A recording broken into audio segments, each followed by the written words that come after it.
conferences, which clearly you're busy doing right now. Do you start at the conference level or the team level? And when you forge agreements within D3 baseball, do you prefer the agreements are with an entire conference or with individual teams? Or maybe to ask in a different way, if there are one or more teams in a conference that maybe hold out on broadcast their own games, can you still get a deal done? So explain how that whole process works with approaching conferences and teams. Yeah, it mostly what happens in individual space. So typically, the members of conference for all of their sports, it's not just baseball, it would include football, basketball, volleyball, soccer, etc. As a collective grants their media rights to the conference office. And then Flow Sports or ESPN or anybody else will manage the negotiation with the commissioner of the respective conference. That is the fastest way to the biggest deal. And then once we reach business terms with the commissioner's office, they turn around and it's a pretty exhaustive process. Ultimately, the commissioner will work back with those institutions and the members of their conference, and they will include everybody on their side, whether that's the sports information directors, whether that's the athletic directors, and then ultimately the university presidents. So on any deal that we do with any conference, let's just say it's a 10-member conference, we're actively working with and telling our story to no less than 30 stakeholders, making sure that sports information directors, who, as you know, are typically tired and overworked and understaffed, making sure that they understand the full sports process, that it's not as hard or scary as they might think it is, and then ultimately we strive to make their jobs easier. To the athletic directors that we're paying a guaranteed rights fee, how they might utilize that to enhance their athletic programs and try to understand where they need help. It could be on staff, equipment. It could be on any number of things, facilities. We'd love to understand where our rights fees are going and how we might be helping campuses. It could be enrollment, any of the above. And then ultimately the decision is made by university presidents. And they typically do it vote. And most commissioners prefer to get a unanimous vote from their university presidents. Doesn't always happen, but they certainly strive to do that. And that's typically the way the process goes. There are on occasion schools that choose not to participate.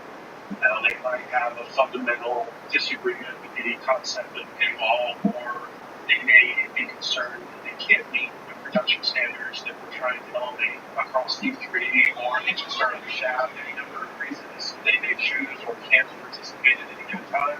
We work around that. We want to be additive. We don't want to overly stress anyone. We want to be complementary. But the trend has been that even those schools that might not start in the program eventually get on board. And we are, at the present moment, have had no situation where an individual school has held out and not eventually joined the program. Everybody's gotten on board when we've had those rare occurrences where we don't start off that way. So then, one of the questions I think we could probably clear up right away, that why am I beginning it and weren't able to answer, is you're not just going into colleges and just asking for baseball. That school is signing over the rights to all of their sports, or did I misunderstand that? Yeah, typically we're asking for everything. Our mission is to grow fandom across Division III. So, if you buy a subscription, if you were to buy an annual subscription to Flow College, and say the OAC, who we just did a deal with, and you come in and, you're a hardcore Mount Union fan. Our goal is to have somebody come in and subscribe to Mount Union and then get introduced to the fact that on Flow College, where you're watching Mount Union football, there are over 20,000 other college competitions and events happening on that channel, and then another 40,000 events happening in the Flow Sports ecosystem that subscriber gets access to. It's a bundle. And then there's tremendous value above and beyond just that one game that perhaps that individual came in to buy. And then once they're in the system, it's our goal to have them kind of surprise and delight them that there's all this other stuff that they might have interest in. It might be Mount Union women's basketball when the football season ends. Hey, stick around. Keep that subscription going. And ultimately, we want to try and drive fandom and increase viewership, and it takes some time. But ultimately, that's the goal. We have this ecosystem that's fairly significant in scale and all this stuff. How do we get people to engage more and longer? Yeah, and we'll definitely get to the includes. We've got a question coming up on what people get for their subscription, but I want to back up to the scope again. So give our listeners an idea of some of the D3 conferences that have already signed agreements with Flow Sports for 2026, understanding you don't have them memorized, but we need to remind our listeners there are over 380 teams in D3 baseball spread across 43 conferences, plus we have an independent conference. How much penetration have you had so far? We're really excited about where we're at right now. We just added 4 more conferences in the D3 space this past summer we added 3, I guess. We got the ODAC, we got the OAC, we've got the Landmark, we've got UAA, we've got NUMAC. I should have looked this up and have it in front of me. But there are presently 9 D3 conferences with Flow and a true desire to do more. Ultimately, if we had the ability to do all, we would acquire the rights for every single D3 conference and be the comprehensive destination for the division. And what that would do on our side, it would just unlock the full breadth of what Flow Sports does. Currently, we're not there yet, but we have a films department, for example. We have built documentaries that have been distributed on Fox Sports 1, for an example. We have produced events for NASCAR. Flow Sports has the capabilities of really throwing a ton behind, not just D3 athletics, but D2 athletics as well. And as we can start maximizing. I'll go back to D3 baseball, which, as a baseball fan, I'm just so excited about. Because I'm sure you're certainly the talent in D3 baseball is only getting better. And it's being driven by what's happening in the D1 space. And so just as a baseball fan, I'm just so ecstatic about the increased level that is happening in the D3 space, which is just going to make it that much easier to be a fan. And then I think ultimately it's going to be our responsibility as a video distributor of how do we connect the dots? How do we be the connective tissue between what's happening and frankly that D3 kid that gets drafted and makes it to Major League Baseball? How do we start cataloging that journey and telling stories around it so that again it's just easier tournament, the Kingdom battle between the Team Kingdom of the Netherlands and the United Kingdom Team Great Britain. Hello everyone, I'm John Monning. My pleasure and a privilege to bring you the sights and sounds from this evening's matchup, and alongside me this evening, Gabriel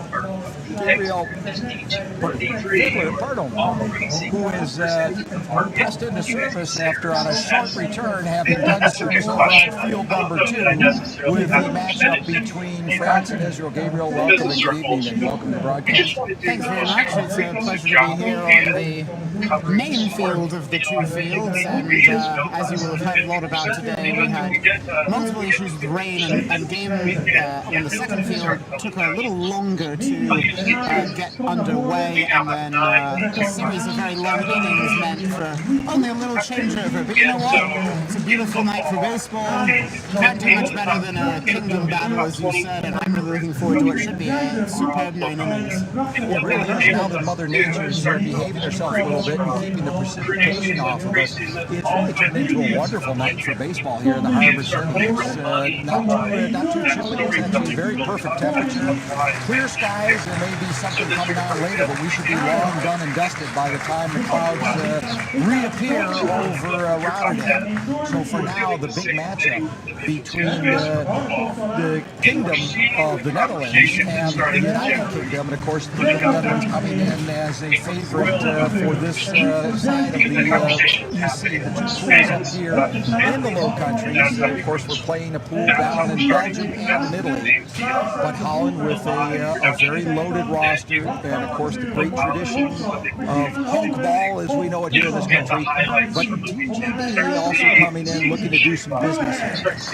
Last time out in 2023 in the Czech Republic, GB, quite a surprising silver medalist, finished, though that was a team that boasted Harry Ford, now a Mariners player, and spent much of this year as the top prospect in Seattle's organization. And this team, a different look, but should be one of the top battles that we see in these early rounds. Pitchers, of course, are going to figure in largely tonight. Could you tell us a little bit about Nick Wells and what he's going to bring to the game? I certainly could. So Nick Wells draws the Game 1 start for GB. Quite a different look pitching staff for head coach Bradley Marcelino, new to the GB team as a coach rather than as a player, and he draws on Nick Wells, who has a long and storied minor league career that lasted for well over a decade, seeing action with Seattle, the Nationals, and Toronto. He's a left-hander, originally from Alexandria, Virginia. As you can hear the crowd cheering the demonstration of blind baseball, which is something that has really taken off across Northern Europe here, and a very appreciative crowd. Back to Wells, who returns for another stint with GB.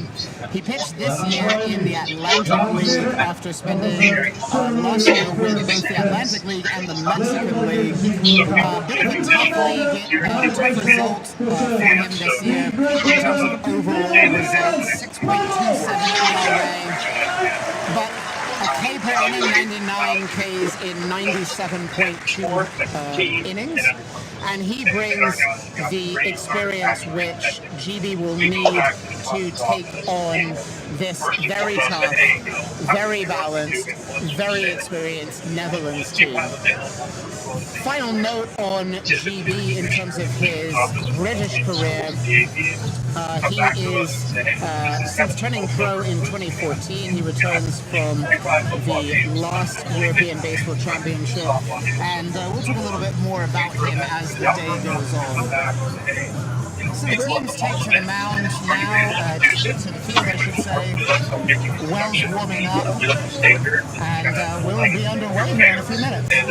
Ready to get underway, and we'll set the table for the battery for the Kingdom in their half of their defensive half of the first, because we're just about ready to get underway. Tom DeBlock will be on the mound for Oranje, as they're referred to, the one-time property of the Detroit Tigers, and we'll talk a little bit more about his background and what kind of season he had pitching for the team, which is our host this evening, Curaçao Neptunus Rotterdam, who went on to win the Holland Series not quite as easily as last year. Last year they swept through HCV Bussen with a 4-0 series record.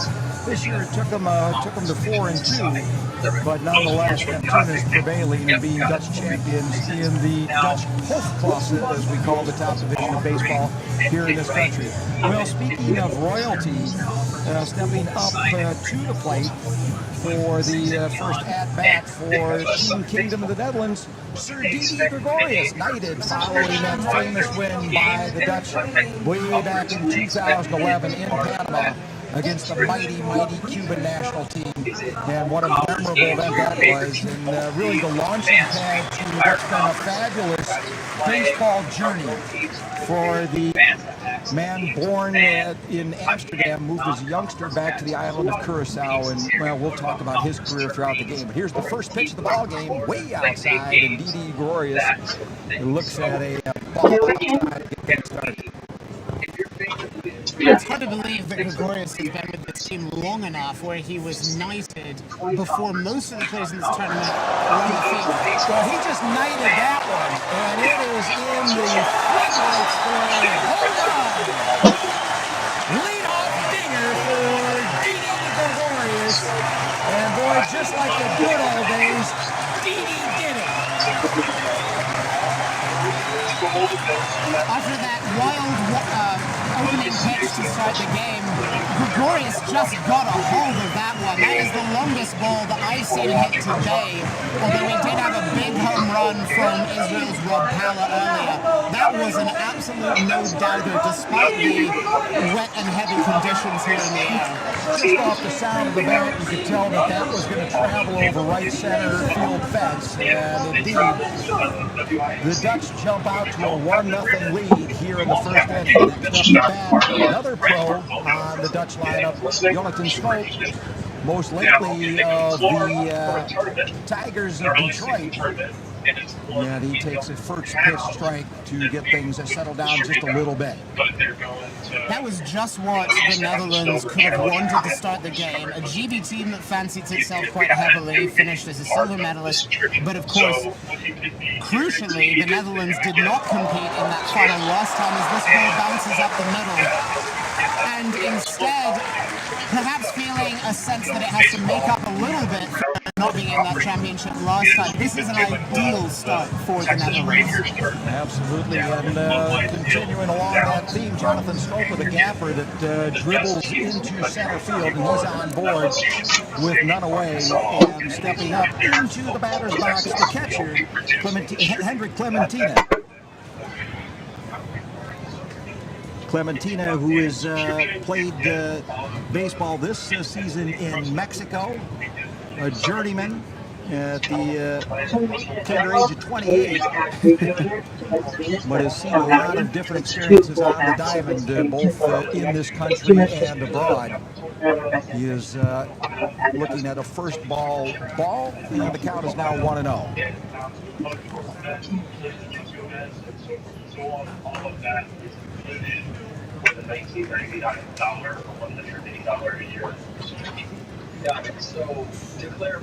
So Clementina, who's been in the minors for several different major league organizations, including the Dodgers, the Reds, and the Braves, getting all the way up to the AAA level, takes a big swing and a miss, and the count moves to 2-1. And be remiss if I didn't tell you, we've really got a great crowd. It's a sellout crowd here at the Familie Stadion in Rotterdam, and it's a good atmosphere and a good turnout considering the inclement weather we had earlier in the day. Upstairs and outside, ball number 3, and the count moves to 3-1. At one point, Clementina looked like one of the emerging catching prospects in the minors. He was dealt from the Dodgers to the Reds with Scott Van Slyke for Tony Cingrani, and then at the single A level for the Reds, put together multiple really strong seasons as that ball is fouled off, but never quite had that opportunity to break through, even though it seemed like as a young, early 20s catching prospect that he was moving pretty well along. And I don't know about you, but I thought we might see a pretty notable Dutch catcher in him, but instead what they've gotten is a reliable veteran behind the plate on the national team. Now looking at a full count. And Nick Wells checking over to first base, keeping Jonathan Schoop honest.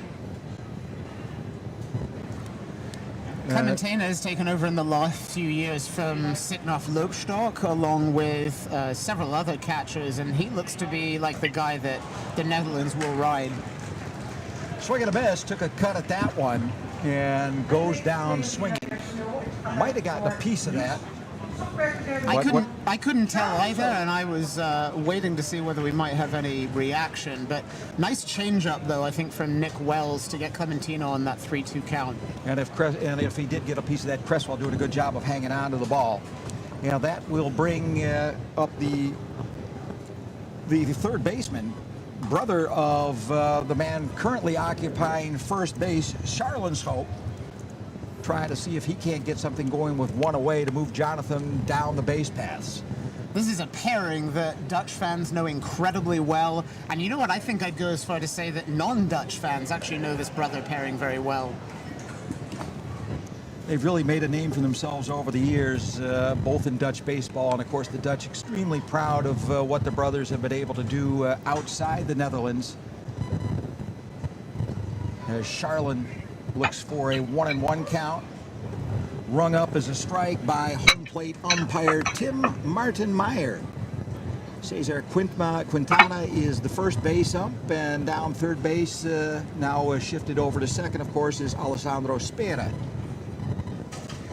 Schoop played 14 seasons in the minor league, including 4 at the highest level, and similarly to Clementina, although perhaps not quite as highly regarded, he seemed like someone who's just going to break through and have a few opportunities and maybe make some of them like his brother Jonathan did, just never quite got the chance.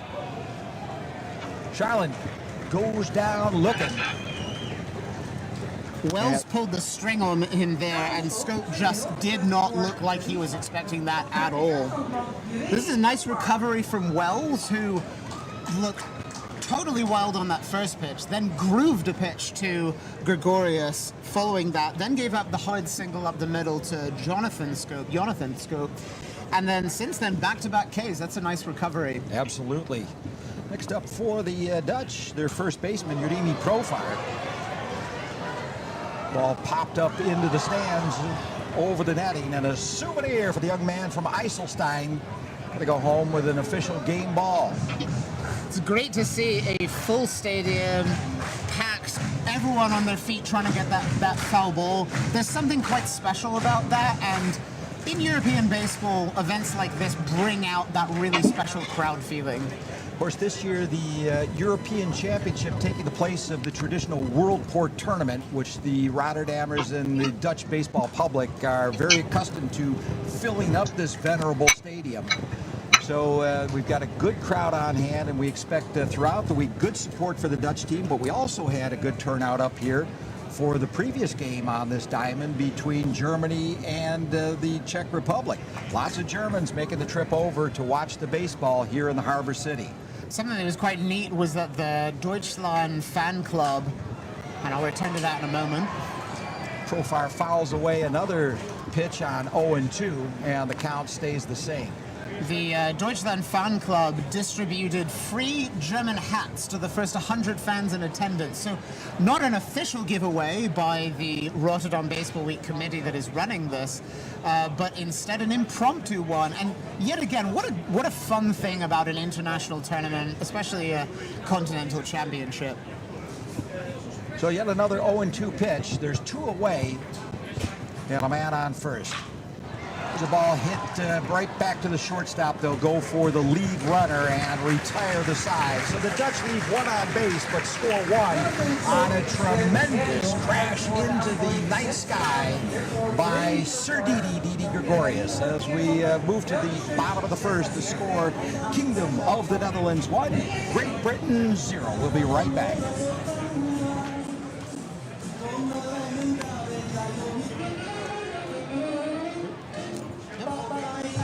That's a great start. What fun. Obviously, I have some sense of affiliation, though, as you know, the more time you spend in the booth, you kind of lose your ability to cheer as a fan. Well, you also, and I don't know if you're like me, but you also tend to be more critical about the team you back. Yeah. But as a baseball fan, that's what you want. Big home run and some D and some strikeouts and...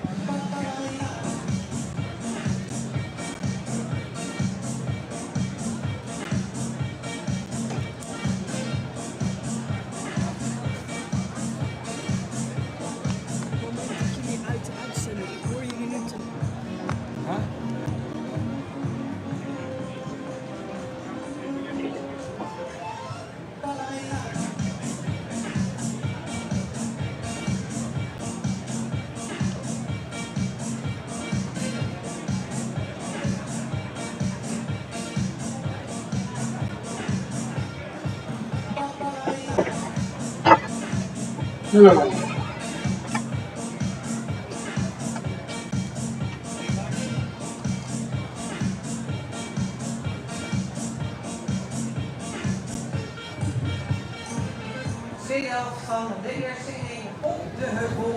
back bottom of the first, and let's quickly set the defense for the Dutch. The battery, Tim de Blok up on the mound, Clementina behind the dish. First base, Profar, second Schoop, Gregorius at short, and Charlin Schoop over at the hot corner. Left field, Dwayne Kemp, Ditter in center, and Delano Salasa in right field. Up to bat is Max Anthony Vieira for Team GB. So Vieira, the team's leadoff hitter, a speedy second baseman. I'll tell you more about him in a moment. The 1-0 pitch is run up for a strike, and the count moves to 1-1.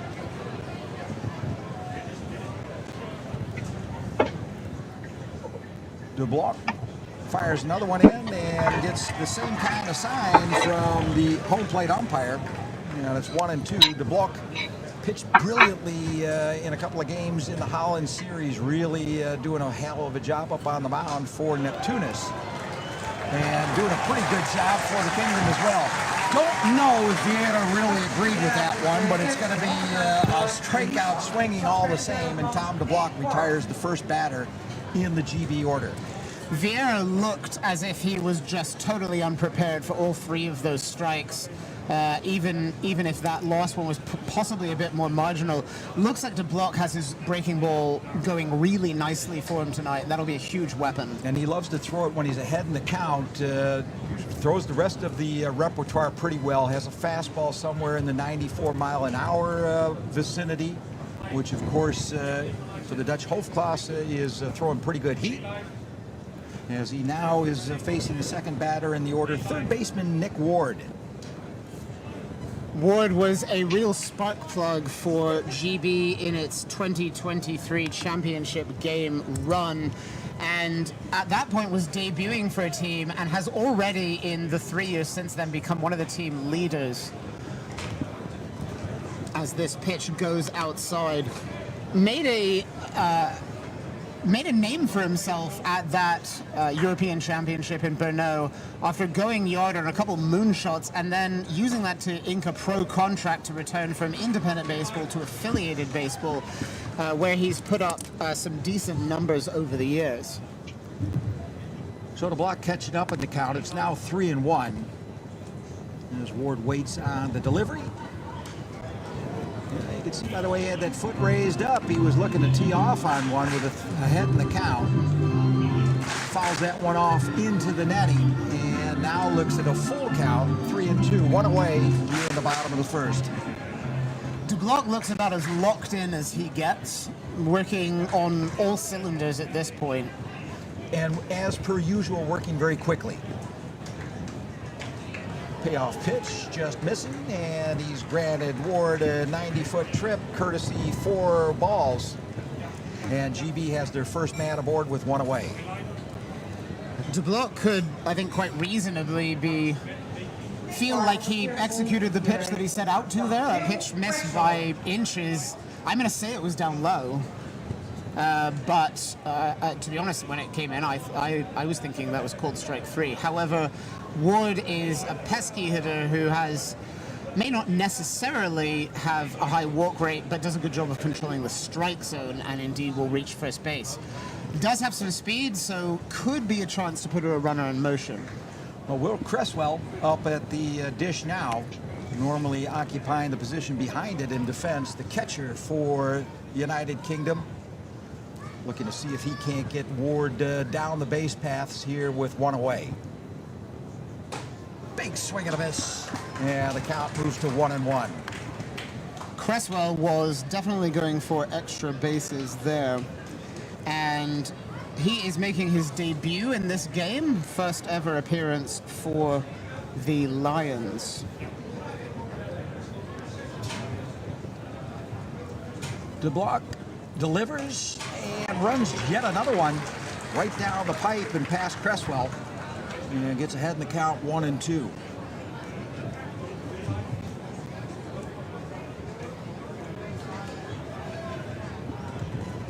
Cresswell, who is a graduate of Washington State University. I pride myself on my nicknames. Got stumped a few times in the first game, but the Cougars That's of right. Washington State.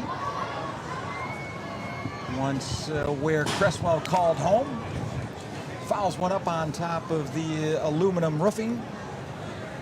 Had a nice final season with Washington State after it had moved to the Mountain West Conference with the demise, as Americans will know, of the Pac-12, seemingly suddenly out of nowhere, one of the great university sports conferences ended. But Cresswell used this to jump over all over pitches as that ball is fouled directly behind home plate, leaving the count at 1-2. Hit .329, 404 on base percentage, .523 slugging over 43 games as the Cougars starting catcher. Used this then to parlay himself into a professional contract as the Blue Jays drafted him in the 18th round. Did make his debut for Dunedin this year. So Ward going, and will reach second as the throw over to first is in time to retire Cresswell and register the second out of the frame. Considering that Gregorius was pushed to his right into the shortstop hole and had a reasonably long throw to make, he could not have made that look like an easier toss to first. Looked like he was playing catch with a child. Incredible. I was very impressed. I thought he might have been waiting just a little bit there. Might have had some trouble to get the runner out at first. They would have really been stuck having allowed an infield hit and a runner to scoring position. But as it turns out, it's 2 away. There is a runner in scoring position. And the batter will be Alan Pardon. Don't want to skip Charlie Collins, center fielder, up now for Great Britain. Swing and a miss by Collins, who comes in fresh off of U23 success for GB. GB claiming the under-23 European title for the first time ever. And Collins was one of the big reasons why. I'll tell you more about him in a moment. So the block with a strike up on the batter. Jammed him inside, he punches it out into a trouble spot in left center field. It'll fall, and GB will score the first run of the ball game. Little hit them where they ain't right there. We Willie Keeler style, as I'm sure those of you who listen to a lot of games often hear a broadcaster say. It wasn't Collins' best swing, but he did more with a pitch that he was fooled a little bit on, and sometimes you just gotta poke it out there and hope it drops.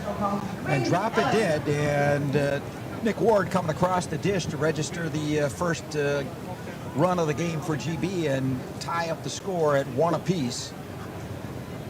Charlie Collins on first base, and that will bring up Quinn Allen. Quinn Allen, a returning member as well of the GB team, as that pitch just misses off the outside part of the plate. Allen is making his debut at the senior national team level, but coming up from the under-23 team, which has become a real pipeline. Ball slapped directly back to the first baseman. And he steps on the base and makes the third out of the inning. But Team GB does good work. They equalize at 1 apiece. And as we move to the top of the second, it's 1-1 here from the European Championships of Baseball 2025, coming to you live from the Familie Stadion in Rotterdam.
bacon.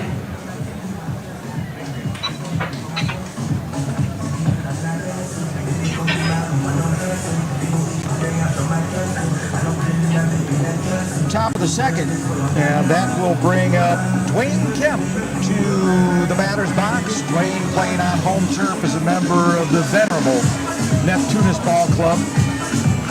Also, like Tom DeBlock, coming off a memorable season with Neptunus, capped off by the repeat championship, winning the Holland Series against HCV Bussen. Always good winning the series as a hometown player, son of Olympian Adonis Kemp. As this ball is lined to center field for the out, wrapped up by Collins there in center field. Nick Wells returns for his second inning of work. Looked like it could be a short day for the lanky left-hander in the first inning, but recovered from the long ball from Gregorius and hit to Jonathan Scope with back-to-back Ks and a ground ball. That'll bring up the designated hitter, Eugene Helder.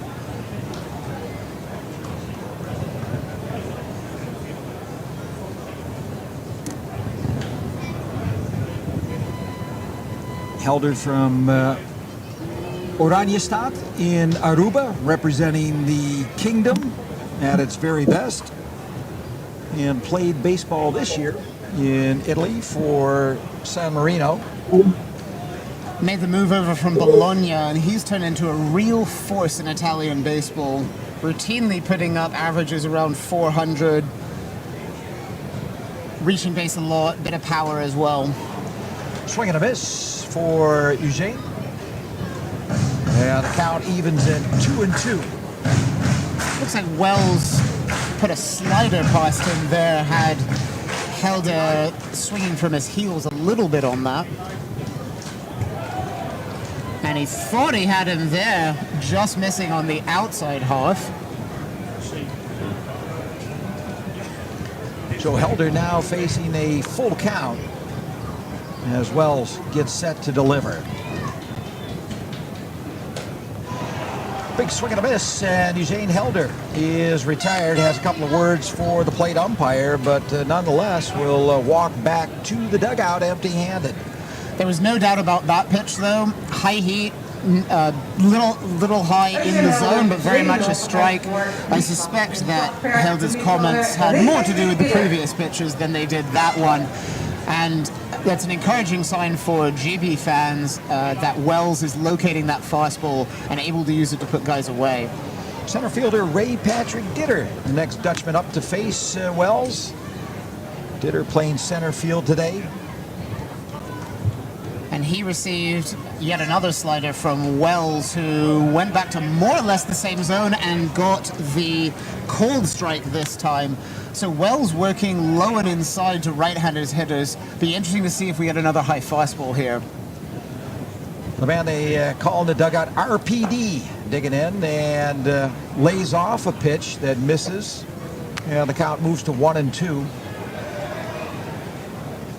Ditter, a longtime Braves prospect who then moved around a little bit in his, believe it or not, mid-20s after having debuted as an 18-year-old. And we'll talk more about him another inning. Because he's gone down in fairly rapid fashion. And Wells comes in to do good work in the top of the second inning, retiring the Dutch lineup in order. So we move to the bottom of the second. We're all tied up one apiece here from the European Championships of Baseball 2025, coming to you live from the Familie Stadion in Rotterdam. We'll be right back. Was that swinging? It was like a half-hearted swing.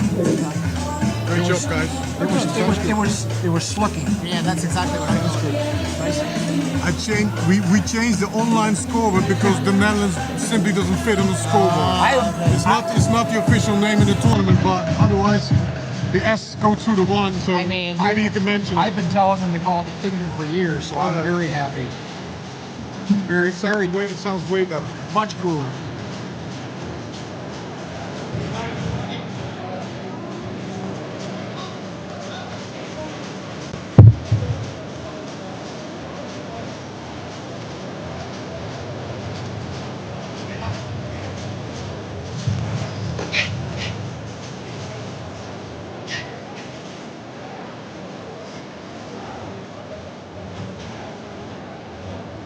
de kamer uitzetten. Als je moet je microfoon uitzetten. Als je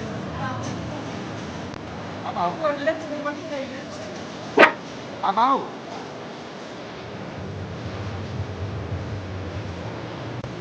Oh, this is on.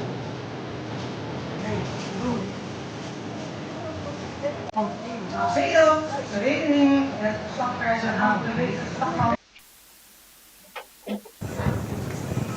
Vandaar.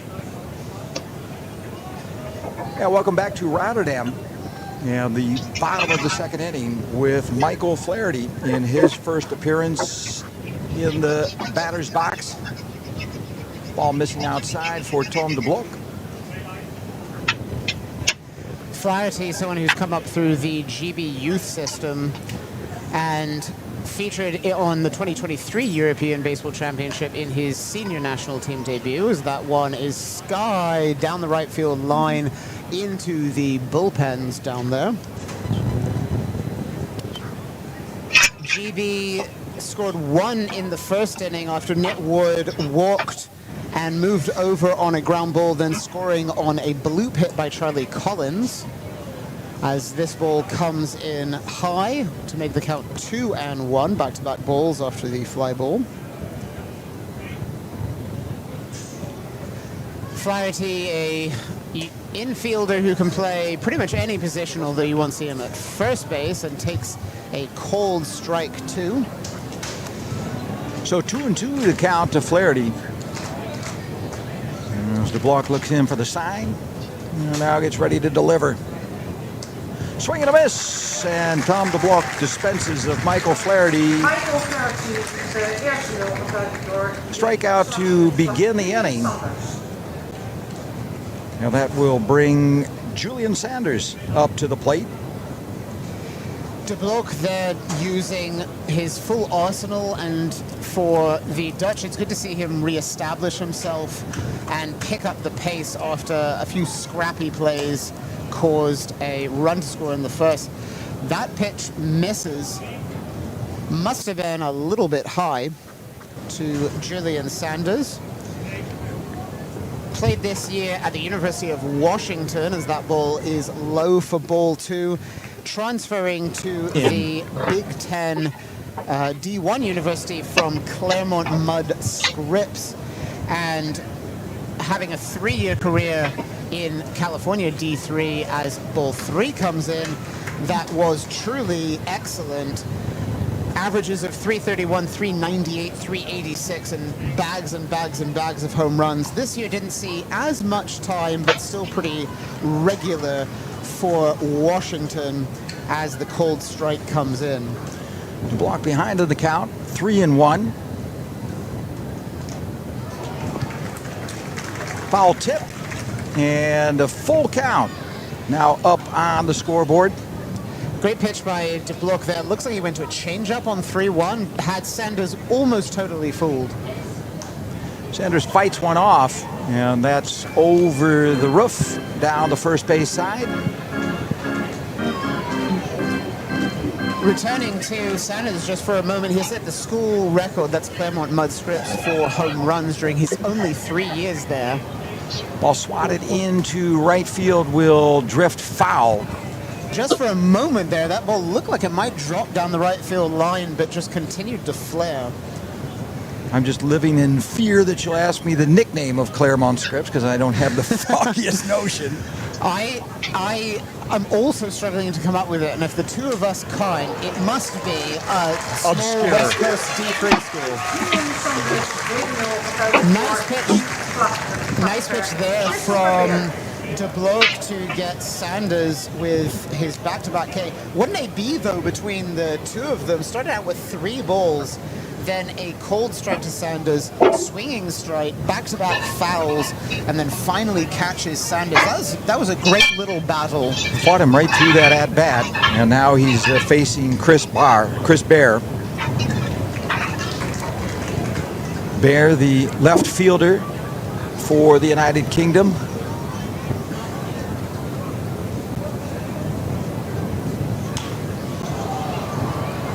Lifts one into left field. Coming under it is the left fielder, Dwayne Kemp, makes the catch on his home turf to retire the side. So we move to the top of the third inning with the score still all knotted at 1. You're watching the European Championships of Baseball 2025 from Rotterdam.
Welcome back, top of the third, and up now to bat for the Kingdom is Delano Salasa, the 2025 most valuable player in the Dutch Hoofdklasse.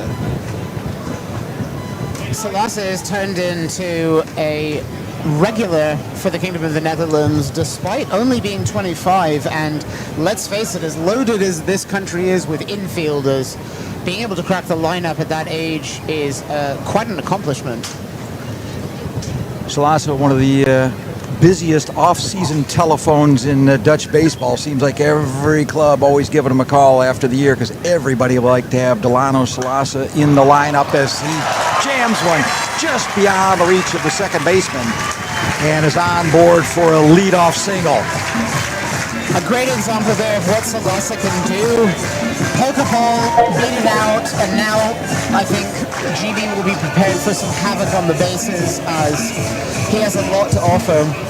He will absolutely be a threat to steal, and don't be surprised to see him taken off early.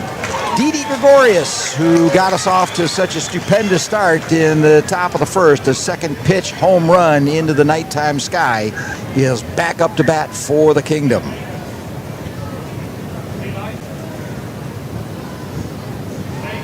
Incredibly, despite being only 25 years old, Salasa has worn the Oranje since 2016 when he played in the European Under-18 Championship, or as it was then known, the Junior Championship, and had a stint at Arizona Western College.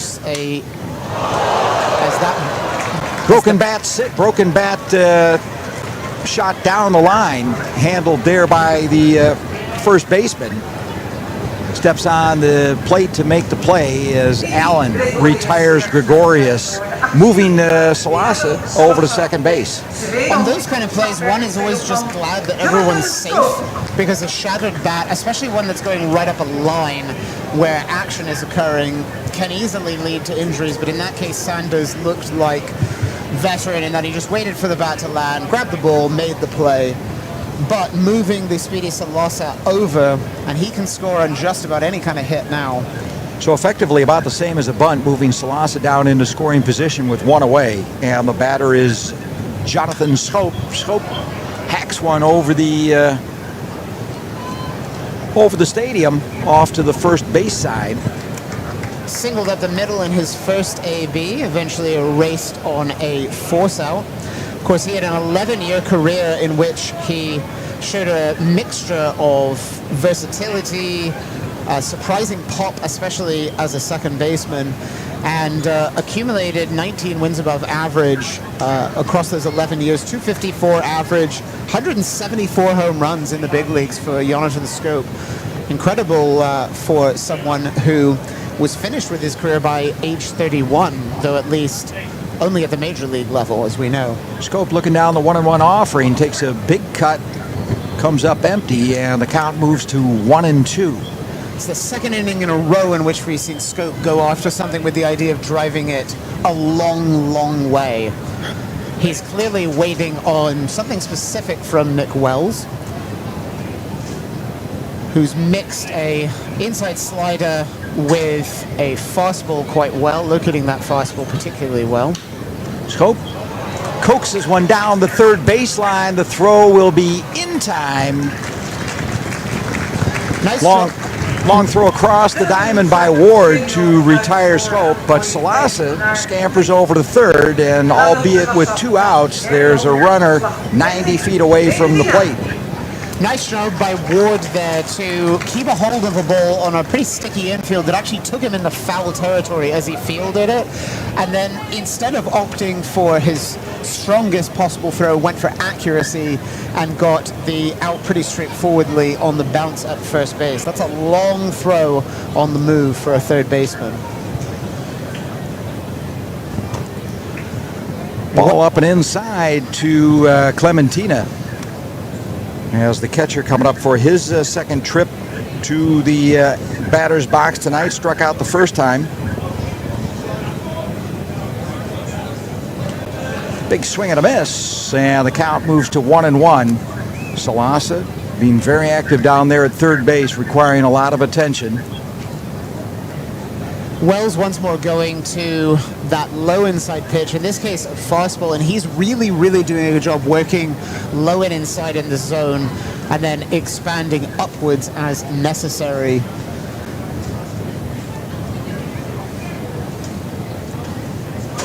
One 1-1 pitch is fouled off long down the first baseline, out into the Dutch bullpen. Clementina getting a hold of another inside pitch, so this one probably just about in the strike zone rather than lower as Wells has been working. Incredible to think that Clementina has played 12 professional seasons despite only being 28 years old.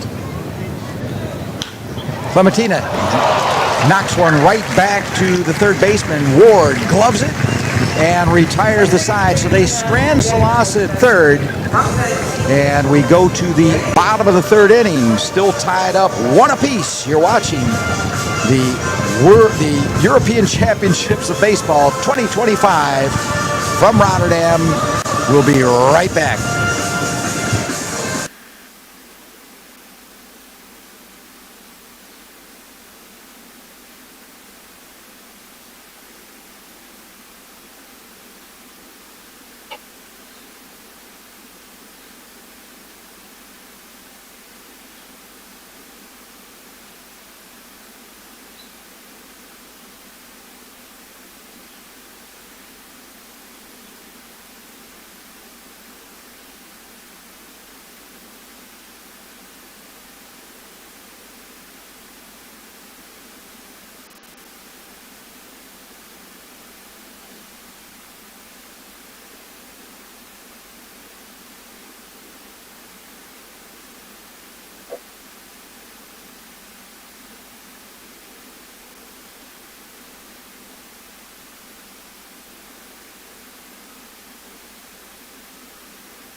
Bottom of the third, and up first for Team GB, representing the bottom, or the end of the batting order for Great Britain, Kennard Dawson.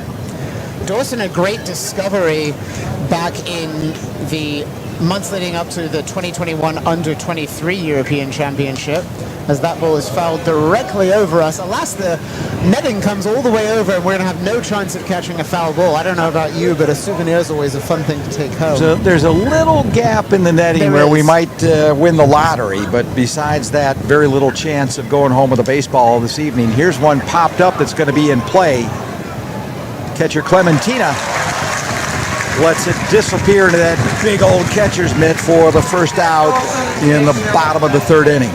Nice route by Clementina to ensure that he wasn't caught on the back foot in case that ball spun backwards, getting out his fellow backstop. Dawson, as I was saying, is now a veteran, having appeared at the U23 level twice and the seniors twice, hailing from the British Virgin Islands. Also serving as a bullpen catcher at the World Baseball Classic qualifier and World Baseball Classic. More on him next time. Brings us to the top of the order. Second baseman Max Viara pops up to shortstop Didi Gregorius for the second out of the inning. It seemed like that DeBlock had hardly even set by the time that ball was already over shortstop. Vieira coming out with a very, very quick swing, ready and hacking, and in this case, a quick pop-up as an out. So 2 pop-ups, 2 outs, and the batter will be Nick Ward, the third baseman.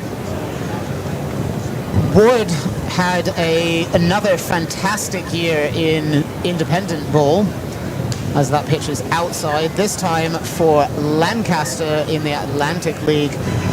For Lancaster, Pennsylvania, the Stormers, he hit 20 home runs, 329 average, 20 stolen bases. So it's a 2020 season, loads of walks as well. And he is carving out a niche for himself as an infielder who can play all over and has a lot of pop, some speed, and quite a lot to offer as he swings and misses at the 1-1 pitch. Lancaster, Pennsylvania, that's Amish country, and he tried to quilt that ball. Comes up empty, and it's a 1-1 count. Had a great winter last year for Adelaide in the Australian Baseball League, returning there after several seasons prior. Hit 8 home runs, which is a lot in Australian League play, given playing only about a 40-game season. 2-1 the count to Ward. Backed up off the dish by Tom DeBlock, and the count moves to 3-1. In his career, Ward, who played for a variety of teams in his college days, starting with Virginia Commonwealth, then moving to Westchester, and then playing some summer league ball, takes a cold strike. Ump had to think about that one for a moment. Must have just caught that edge. Almost looked like he was explaining it afterwards, but Ward, as you may not be able to see particularly well on the broadcast, though we have a great angle right now, crowds the plate. Full count, fly ball into center field, and backing up to make the catch is Ditter, and the side is retired. Well, we move along to the 4th inning. And we're still tied up 1 apiece, watching the European Championships of Baseball from Familie Stadion in Rotterdam. We'll be right back.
Top of the fourth inning, and we are really in a good vibe this evening here in the Familiestadion in Rotterdam. It's got that big tournament feel. As I mentioned earlier, this year the European Championships taking the place of the World Port Tournament, which oscillates biannually and switches off with the Haarlem Baseball Week. Both very well attended. Of course, this version in Rotterdam and the Haarlem Baseball Week up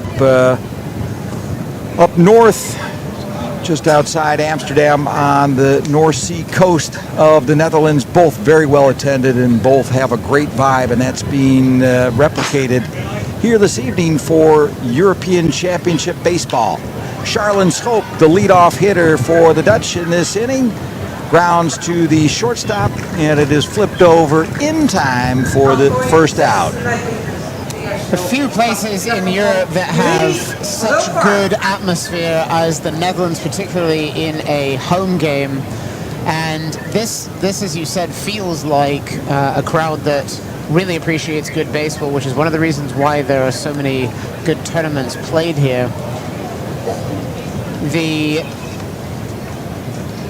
matchup here tonight, of course, is a great way to start the first evening game of the tournament. Netherlands and GB have developed a pretty significant rivalry over the last couple years, not traditionally rivals, but particularly some key under-23 matchups have led the younger players to develop a rivalry which they carry over as they've entered into their respective senior teams. Traditionally, it was Netherlands and Italy, but we're looking at a Europe that's a bit more wide open than it has been, even if Netherlands is still the clear favorite. Jeremy Profar now applying his trade in the batter's box for the Kingdom. One of the Kingdoms on offer in this Kingdom matchup. And of course, if you look at your scoreboard, you do see Kingdom. Number one, it's a pretty cool moniker. And number two, the Netherlands just don't fit in the scorebug.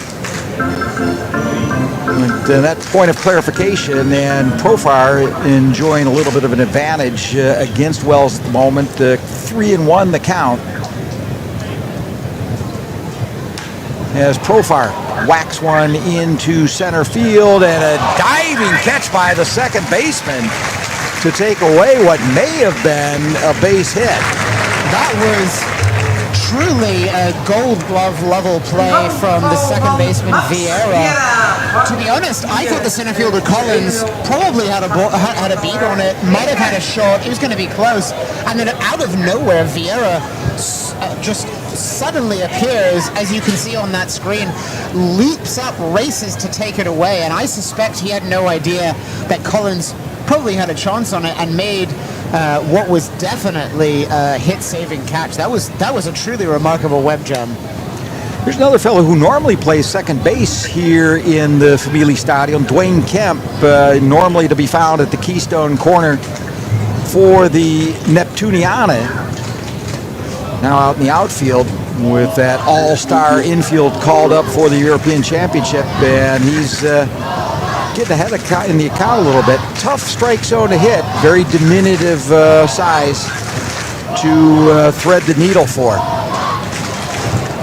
Nice changeup there from GB's pitcher Wells, who we haven't seen this changeup much since the first and early part of the second, but did a nice job fooling him there.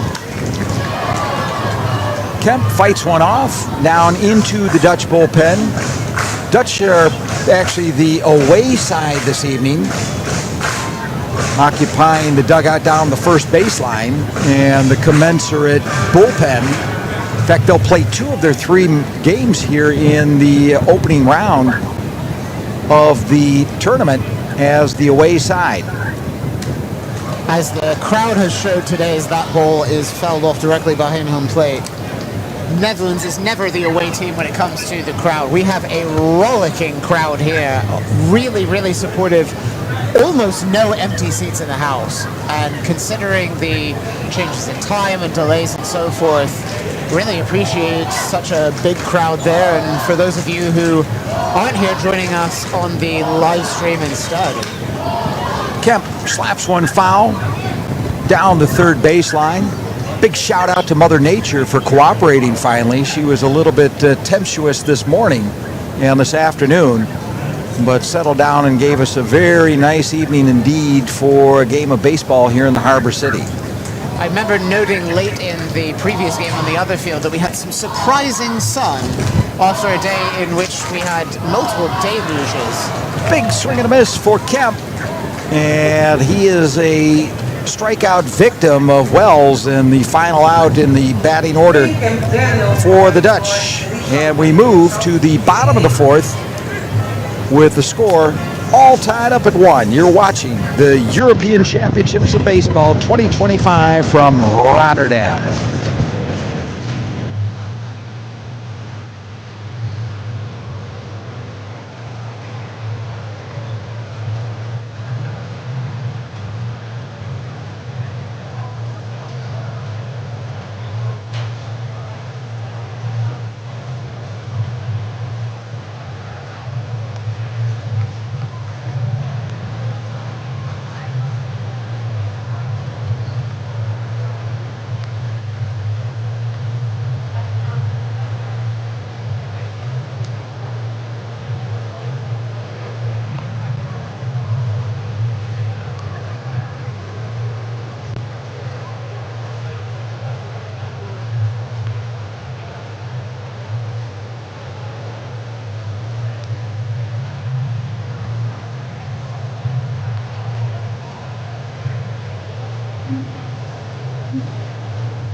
And as Stadium Speaker Helene van Eyck Close calls it out, Will Cresswell first up in the batter's box for Team GB to start things off at the bottom of the fourth.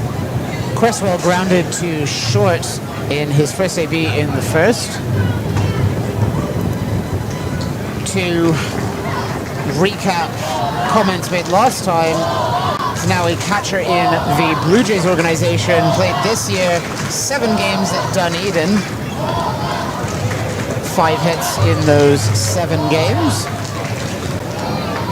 Came out of Washington State and drafted after a big senior season, so great job by Cresswell, not only turning things into upper gear this year, but getting his first GB appearance as well as a draft. The block taking something off that 2-strike delivery, and Cresswell serves up another souvenir going home with the youngster from Utrecht. De Blok has looked very consistent since the start of the game. Looks very locked in, very confident, continuing his fast pace, which is a good sign. Cresswell slaps the ball down the third baseline, handled there by Charlin Swope, flipped over to Profar in time for the first out of the inning.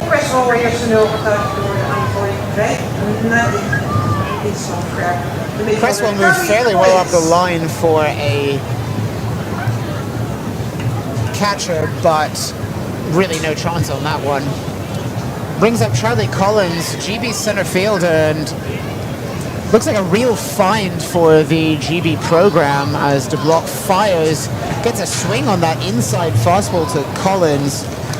Collins really broke out with his under-23 performance, but had a fantastic spring with Southeastern University of Florida as that pitch goes outside.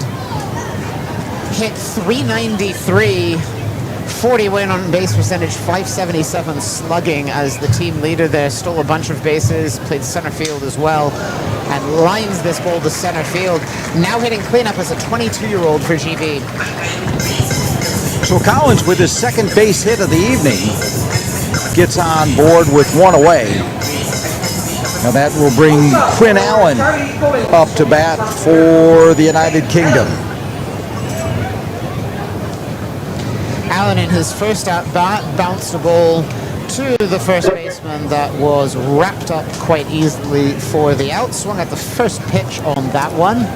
And the first pitch from DeBlock here is incoming. Looked like that might have been a slider, possibly a curveball from DeBlock. Had a chance of hitting the inside corner, but broke inside a little bit.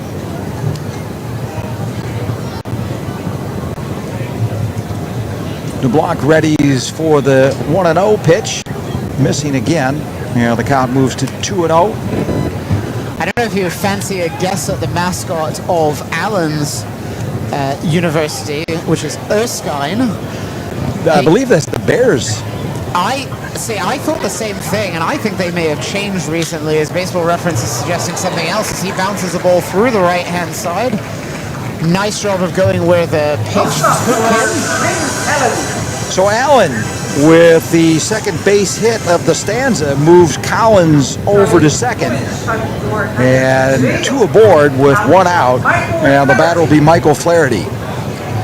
Flaherty, as I began to tell you about last time, is a great product of the British baseball system. Came up in the LYBL, that's the London Youth Baseball League organization, which is a huge group of youth baseball teams in its own league.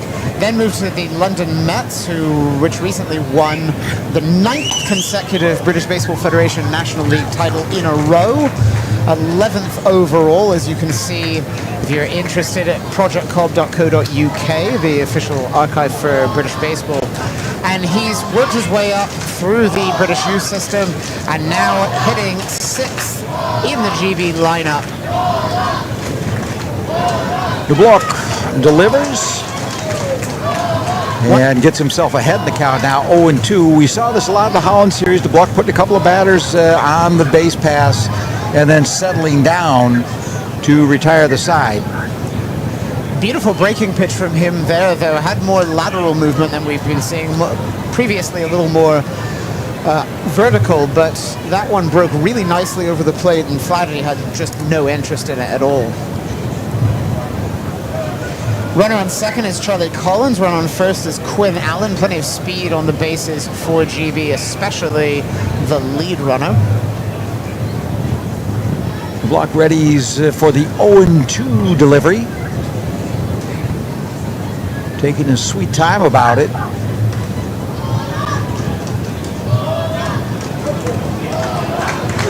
And sometimes patience is a virtue, as Tom DeBlock sends Michael Flaherty back to the dugout empty-handed. I was just about to say, the fact that DeBlock had slowed down probably means that GB's plan is working. On the other hand, that 3-pitch sequence to Flaherty was about as nice as we've seen from the Dutch right-hander.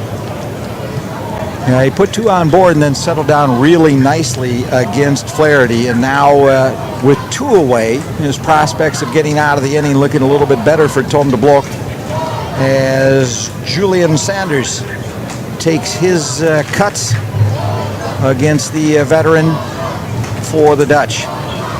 Sanders in his first AB had quite a battle with DeBlock. 3 straight balls, cold strike, swinging straight, 2 foul balls, and then strikeout looking as DeBlock came from behind to get him.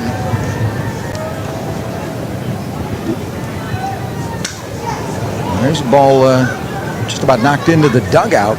He got really around on that one, did Sanders. And I believe he's going to need a new piece of lumber.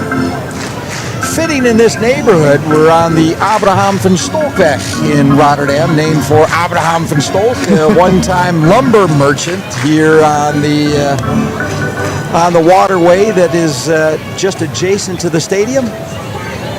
And new piece of lumber coming out of the GB dugout as Julian Sands picks out a new bat and climbs back on board, facing a 1-1 count. Sanders, as I mentioned last time, played 3 years at Claremont Mudd Scripps, setting the all-time home run record in only 3 seasons, as that breaking pitch. Looks like a slider curved outside for the 2-1 pitch. And we were debating whether we could come up with the CMS logo. I gave in and had a look. It is, of course, the Stags. That was my next guess. Well, there's a ball hit into center field. That's going to score. It's going to score a run for Team GB. Collins motors round from second on that soft kick to center. Really no chance, even for Didder, who is the strong arm, that he was ever going to be able to catch Collins coming round, just simply by the nature of the time that ball took to actually get down and get to him. Sanders, like Flaherty, like Allen, like Collins, like so many others on this team, a product of a GB approach which has increasingly looked to players with background in the UK who are playing high-level university baseball in the US. Although there is a university baseball league in Britain, it simply doesn't produce players at the level necessary to play at this baseball. Quick mound visit over. Looks like just a little check-in, see how things are going with the ball, but it's his ball game for now. RBI single for Sanders, who's back for his second senior national team appearance. But it brings up the rookie, Christopher Bear. Last time out, he flew to right field.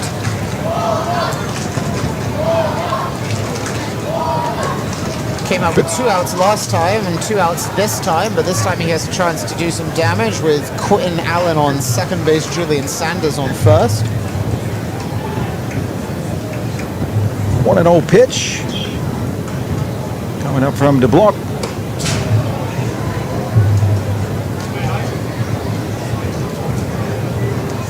Pace noticeably slower from DeBlock in this inning than it has been previously.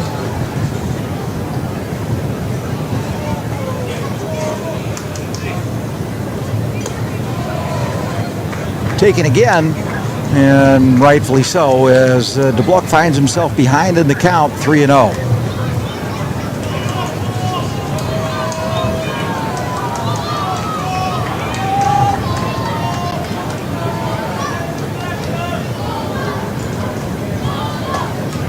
Take him in that one all the way, and Tim Martin Meyer says not so fast. That's the first two-seam fastball that we've seen from DeBlock that I can recall in at least an inning, and it looks as nice as a pitch as he's thrown this inning. Be interesting to see if he goes back to it, and he does, but misses just a little bit.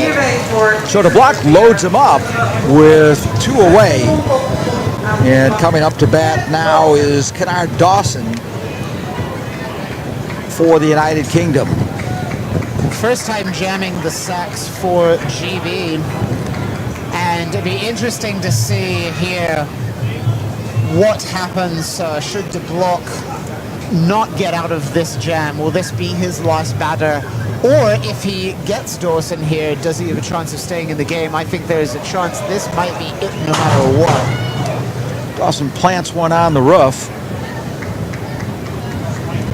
I was discussing last time he was up that he's part of a really important British Virgin Island contingent who've become a real heart and soul component of the GB program.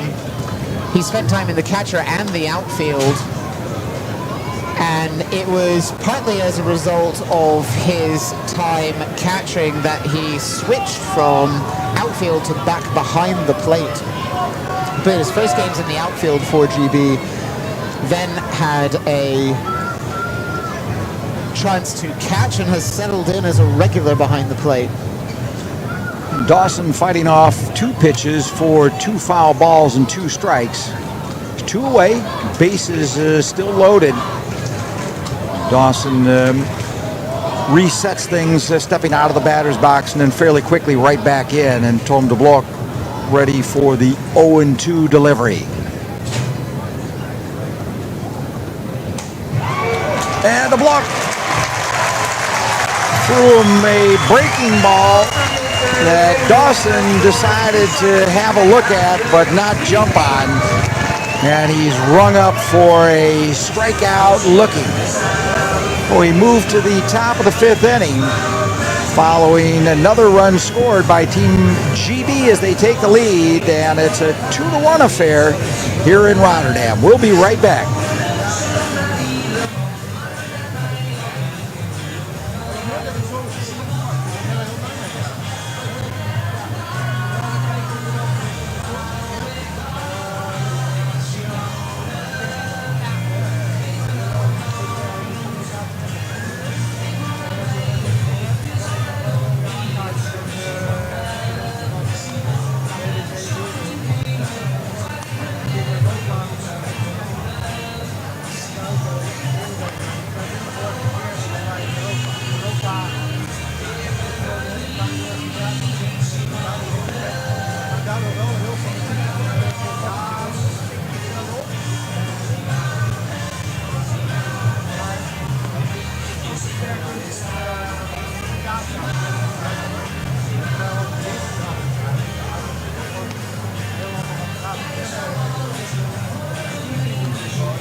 Coming up to bat for the Kingdom is the designated hitter, Eugene Helder. Helder, a relatively recent addition to the senior national team, joining in 2024, if I am not incorrect, only for the Premier 12. And playing first base in that tournament. Here serving as the DH. It's also called up earlier this year for the Samurai Series, which saw the Kingdom travel to the land of the rising sun for a 2-game series in which they did not fare particularly well. The bats were absolutely asleep, and the Japanese jumped all over the Dutch pitching for 2 lopsided defeats. And left a fairly bitter taste in the mouth of Oranje coming back from Japan. Still, sometimes it's the experience in these situations that matter, as the Netherlands matching up with Spain as another foul ball there from Helder earlier this week, and once again not looking at its best, going down by a score of 9-1, if I recall correctly. But sometimes it's just a matter of getting on the field, facing top competition, and then putting it together when it really counts, and that is something that the Dutch team knows how to do. And also not to underestimate the value of having the team together, going on a long trip, getting the bonding, getting to know the newer players in the squad, and also being able to establish the leadership roles and get yourself ready for the next round of competition. Helder waiting on the 2-2 delivery, drives into left field. That's going to fall and over the wall. Totsins, a home run for Eugene Helder. Helder got absolutely everything of that as the lights flash, crowd goes absolutely wild here. Fantastic reception. Helder jumps on home plate, points skyward, and he definitely earned the standing ovation he's getting. So Eugene Helder drives one over the left field wall, some 98 meters from home plate. And just like that, we're all knotted up at 2. After going up 2-1, he hit 3 consecutive foul balls all across different parts of the park, and looked like he was almost getting his timing down. And then on that last one, got the barrel of the bat, absolute line drive. There was no doubt that ball was going out from the very beginning, and it was still soaring as it left the yard. Ray Patrick Ditter squaring around, looking like he might try to lay down a bases empty bunt with none away. Ditter has the speed to make that happen, though likely more of a gambit, and possibly trying to make up for his strikeout in the first appearance. RPD lays off that pitch, and the count moves to 3-0. Ditter this year played for Winnipeg, Canadian team in the American Association. And he showed us that nice, I think that was a changeup on the outside. We haven't seen a lot of those in that location from Wells. Showed that it's possible to do a lot of damage without having much of a batting average. This year, Ditter hit 199, but 350 on base percentage, 355 slugging percentage, stole 11 bases. And he drives one into left field, not quite as far as Helder, but it's up against the wall, and it'll be a stand-up double for RPD. Great swing there from Ditter. Didn't get quite as much power from behind it as Helder did, but actually a pretty similar swing on a pretty similar pitch and drove it to a pretty similar location, though, as my counterpart here noted, not quite as far. Still, that's back-to-back extra base hits off of Wells, who retired 6 in a row and really looked to be settled in completely. So the number 9 hitter for the Dutch come up in Delano Salasa. And the right fielder is going to have to wait as Team GB will hold a little conclave up on the mound. That's Connor Brooks, the pitching coach, who heads out there, back for a second time at the Euros at the senior national team level, and has become an integral part of this coaching staff. He is part of a GB coaching staff that coaches all over the world. He is with the Kia Tigers in the Korean baseball organization, and returns to this side of the globe to rejoin a GB staff, which features a head coach, Bradley Marcelino, who coaches for the Diamondbacks, a minor league manager for the Red Sox, Liam Carroll, and a hitting and base running coach, as that ball is bounced straight to the pitcher, Wells, who grabs it, looks all around, and then throws the first for the out. Heads up play there from the left-hander. Yeah, Wells handles the comebacker well, and Delano Salasa is the first out of the inning. Ditter still on second base, and back to the top of the order. And Serdidi back up in the batter's box for Orania. Didi Gregorius, the one-time starting shortstop for the New York Yankees. It's really not been that long since he finished the major league portion, at least currently, of his career in 2022. And as I was indicating earlier, feels like he's been around forever, but still only 35 and playing a key role in Dutch baseball. Cresswell unable to handle Wells's pitch, and Ditter able to scamper over to third base, and Gregorius, now with one out, has a man 90 feet away from home plate. Nice to see Gregorius pick up Dawson's mask and hand it back to him. Always good to see that kind of collegiality on the baseball diamond. Wells going back to the same location that he has over and over and over, that from the catcher's point of view, left side and down. In this case, it's away to a left-hander. Gregorius fights one off back into his own dugout. Gregorius settling into a role in the Mexican League, back-to-back years with Union Laguna. 288 average this year.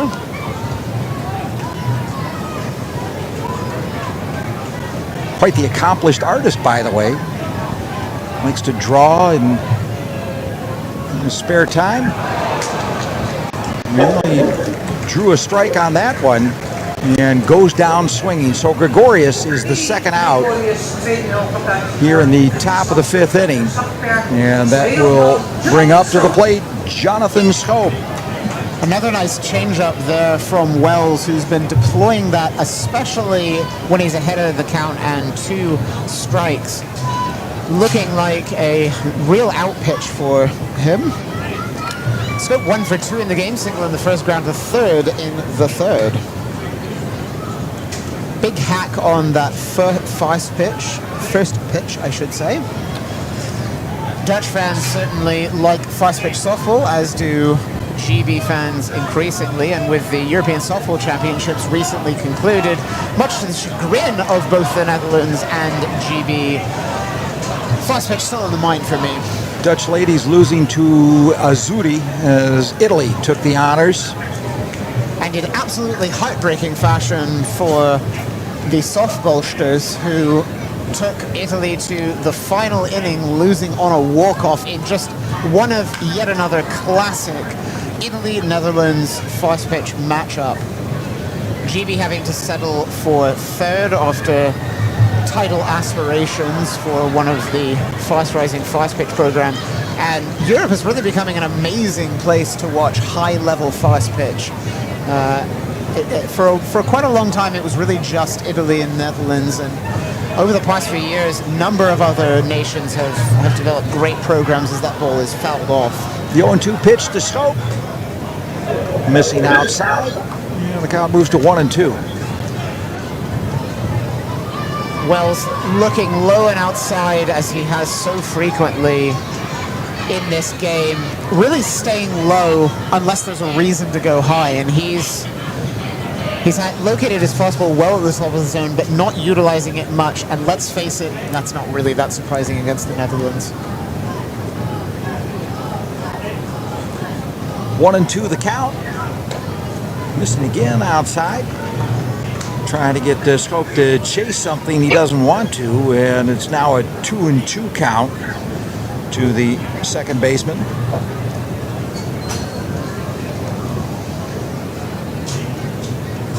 On deck is Hendrik Clementina, but we will not see Clementina in this inning as Jonathan Schoop is punched out, and he's going to throw a little side eye in the direction of Tim Martin Meyer.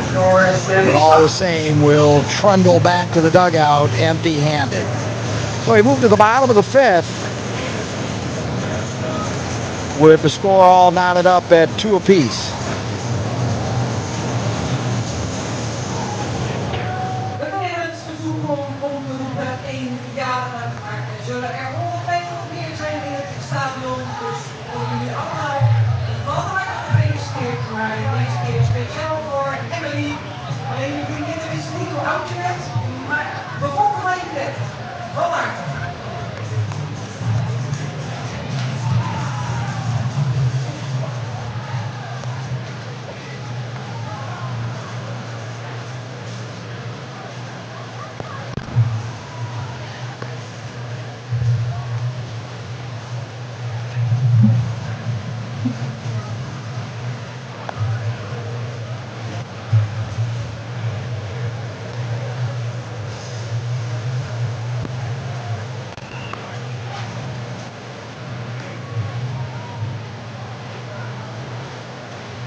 Bottom half of the 5th, and up now for Great Britain is Max Vieira.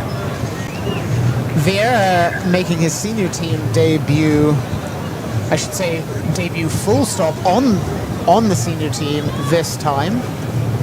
Takes a cold strike to start. He's 0 for 2 from the leadoff spot. Goes around swinging on a pitch that he tried to hold up on the inside half of the plate. Tom DeBlock readies his 73rd pitch of the game. And it's a ball to move the count to 1-2. Vieira had a 4-year university career at Northeastern, then Seton Hall, as this ball fouled off. Final year at Seton Hall in 2024, hit 259, parlayed that into a deal with High Point in the Atlantic League, where this year he hit 261 as a regular player. And Tom DeBlock gets a strikeout to, no, pardon, getting ahead of myself. Couldn't actually see the ball that was fouled off as Vieira kind of stepped into it in the way that it looked like he was turning away from having missed, but obviously simply shielding the ball from us. So 1-2 still the count as DeBlock throws one inside against the right-hander. Now the count moves to 2-2. Now Seton Hall, those would be your Pirates. I was thinking about tossing that one over to you. It's kind of an underhanded lob.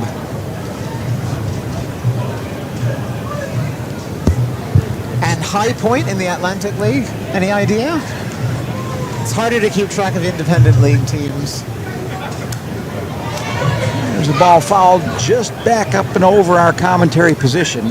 We're just slightly off home plate, to the right of the scores box here on the third level of Family Stadium.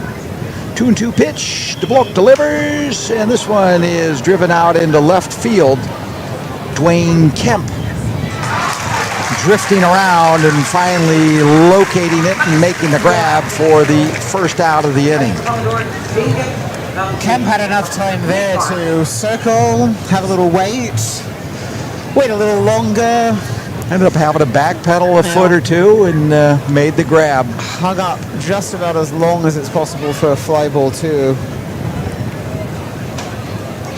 High Point is the Rockers in the Atlantic League. They've been around a few years now, and there was a chance when Major League Baseball reorganized minor league baseball that they might become affiliated, but remain. Here's a ball that may remain in play, and indeed it is. And the second baseman coming over, that's Schoop, to make the grab and register the second out of the inning.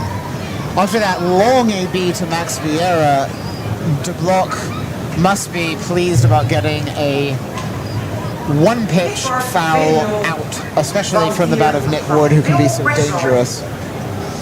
We'll bring up Will Cresswell. 0 for 2 in the game thus far. 2 ground ball outs to the left-hand side. The debut for GB today. One of multiple earning his first cap on a nice fastball on the outside corner there.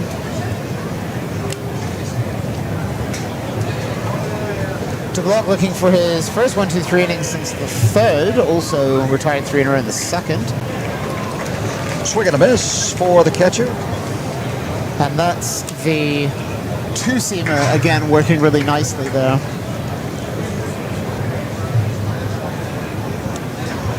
Now an 0-2 count with 2 away as DeBlock trying to retire the side in order.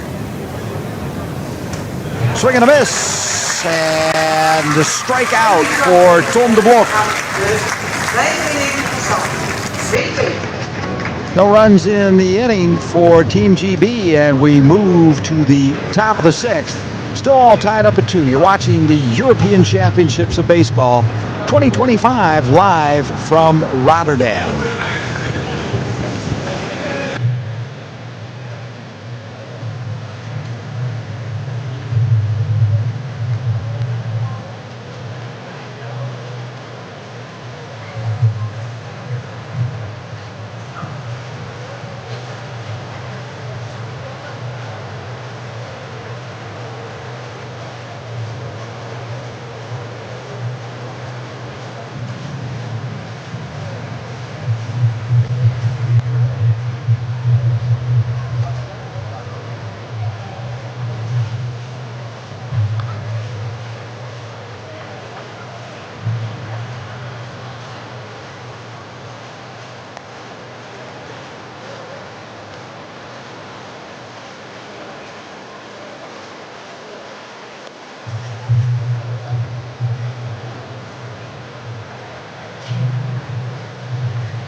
Now, welcome back to Savili Stadium as we go to the top of the 6th inning, and we've seen a good ball game so far.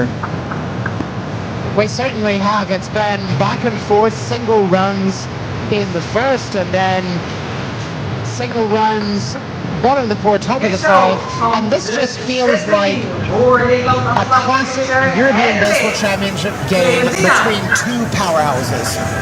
Could go either way. It's definitely going to be close. We're awaiting one team to somehow break through.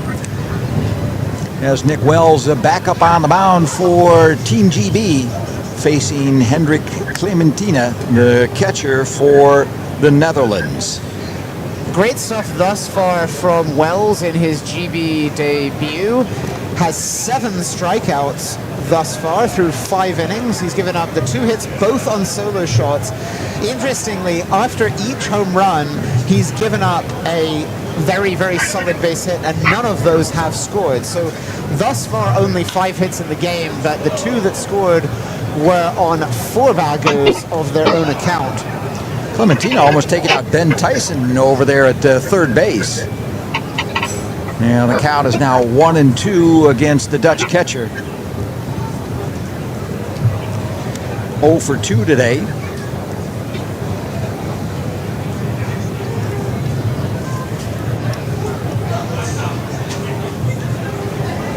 Swing and a miss, drop third strike, and this could be trouble. And indeed, Clementina will reach first on a drop third strike. One does not often see a catcher beat out a missed third strike call there, especially after Clementina initially hesitated to even, not out of a lack of effort, but I think he actually thought that ball was wrapped up as looked pretty catchable. It's been a minute since I've seen anybody reach on a drop third, let alone a catcher. Well, if you'd like to see more, let me invite you to Britain, particularly at the lower levels where only recently... I should have qualified that statement. Charlon Scope up the bat for Oranje. Takes that ball down low on the outside part. I'm still hoping one of these days in my very low-level baseball that I'm playing to have the 4 strikeout inning. I have once had a 3 strikeout inning plus an additional out. But you're right, at this level, very, very uncommon, especially for it not to be on some kind of really nasty breaking pitch from the pitcher, whereas a pitch that might be a bit more typical, very, very uncommon to see that drop pitch. And of course, drop third strike, not counted as an at-bat. As Hope sees the count move to 3-0, and perhaps an opportunity for him to take a cut. Most players go a whole year without putting a 1 in that K wild pitch column or KPB column.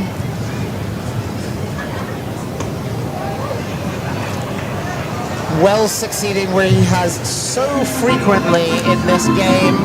Down low, it's hard for us to tell the exact height on those pitches as we're just a little bit off center to the right-hand side of home plate. But with Wells, the left-hander, working low and inside to right-handers, looks like he's just hitting the knees over and over and over on that 4-seam.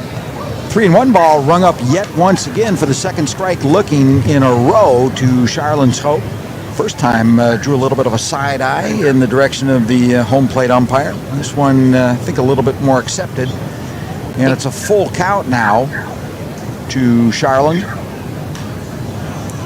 And it's the exact same pitch, 3 pitches in a row. And if the first 2 are working, then sometimes going back to what you've already shown is a bit of a surprise for the hitter. I think we'll see him move to something else here. I could see a changeup outside or a 2-seam fastball with this being a fairly crucial out. Cleanup hitter in the order, runner on first base, tie ball game. We'll see what the GB Southpaw does here. The 3-2 pitch now to Charlon Scope. Drives it into left field. It'll drop in for a base hit. Moving Clementina down to second base. That's an example of a professional at-bat from someone who's been around the game for a long time. Scope initially took balls on pitches that were reasonably close, but no point in chasing. Then had a couple pitches he didn't like that he took, foul ball, then finally found that pitch that he wanted on the 7th pitch of the at-bat, drove it to left field for a single, and sometimes that's really all you can ask a hitter to do. To bring Jeremy Profar up to the plate for the Dutch. 0-2 thus far.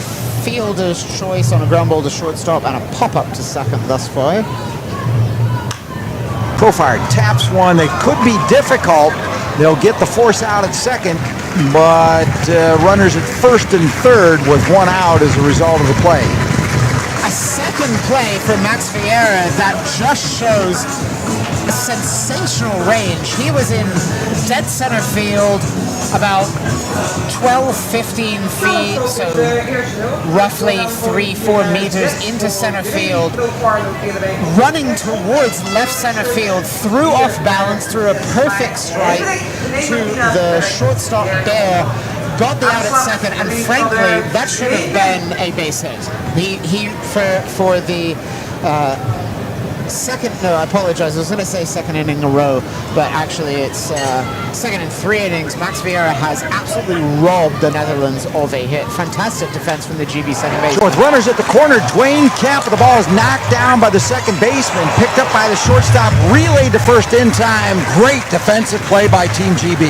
Vieira didn't even take a breath from that. That was the very next pitch, and although the ball was essentially knocked down, you could see from his positioning that he was intending for that ball to go towards second base, ideally on the flip, and instead what he essentially did was hockey goalie that towards second base. The shortstop could pick it up and fire it on. Really sensational defense up the middle for GB that half inning. An absolute blinder of a play to get GB out of an inning where the Dutch really threatened. As it turns out, they strand 2, score none. As we move to the bottom of the 6th inning, still knotted up at 2. We'll be right back after a short break.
From the rest of the tournament, including the adjacent game going on field number 2. Unlike our throw that we have unfolding in front of us, Spain, which is known for its incredibly powerful offense, has unloaded against Sweden. It's 10-0 in the 4th inning. We see a mixture of high runs scored games today thus far, and then thrillers in the opening game. From Antwerp this morning, it was Croatia dispatching Hungary 11-1 as De Glock fires in a curveball for a cold strike 1 to GB's 4-hole hitter Charlie Collins. But then in Nevada, in Group C action, as this pitch hits Collins, he looks to be in actual pain as we have staff coming out from the dugout. We'll give you a moment to tell us more about the other games earlier today. A really nicely played game between Lithuania and Greece. Greece took a 1-0 lead in the 3rd, added another run in the 5th to go up 2-0, but then Lithuania suddenly stormed back with 3 runs in the 8th to go up 3-2. Greece immediately answered, 2 runs in the bottom of the 8th, and held on for a 4-3 win. Tight game there, only 1 error, 14 hits between the 2 teams, so could be very interesting out of that Group C, where Italy is the heavy favorite playing on home turf and one of the top-ranked teams in the world, let alone in Europe. but the second place, really no favorite. The early games on the two fields here in Rotterdam saw France take a 3-0 lead against Israel, which then piled on 5 and 3 runs in the third and fourth, and then neither team could break through again until France in the ninth. 8-4 final there. Crucial win in the very, very tough Group B. Germany dispatching the Czech Republic 8-1. 2 more games, but we'll tell you about them later on. So Collins aboard after the hit by pitch and a fly out to left field for Quinn Allen. As Collins retreats to first is the way we get things started here in the bottom of the 6th inning. Something that we're seeing here that I think might be worth keeping an eye on is the way that balls are hanging up to left field. When we had the absolute line shot earlier in the game from Helder, the ball went out on an absolute rope. The balls are hanging up a little bit more in the outfield as this ball is popped up on the infield. Who wants it? It'll be the second baseman. That's Jonathan Stoke who hauls that in. Another first pitch swinging for GB. That was Michael Flaherty, the London Mets product. So with Collins still down at first, Julian Sanders coming up to bat with 2 away. Finishing off my previous point, I don't know about you, but just anecdotally, to me it feels a little muggier here, a little bit of a lighter breeze than there was earlier, so we'll see whether any of these teams can put a drive into a ball as Sanders takes a cold strike 1. Sanders 1 for 2, strikeout and RBI single, scoring GB's second run last inning. There's a gapper that gets past Scope, moving Collins down to second and putting Sanders aboard with 2 out and Chris Bear up to bat for Team GB. Good job there with Sanders just going with the pitch and putting a nice swing on it, driving it to the right-hand side, despite not really being a opposite field hitter. That's the kind of hit that can turn the lineup over and keep a rally going. Bear worked in his last AB, fly out to left in his first. Bear lays off a pitch that home plate umpire rules a strike. Tom de Blok checks back to the runner at second. Fires one home, and check swing is the call from both the plate umpire and first base umpire. That's that slider that we've seen just on the edge of the plate. Probably was a very tough pitch to hold up on, but just a little bit outside.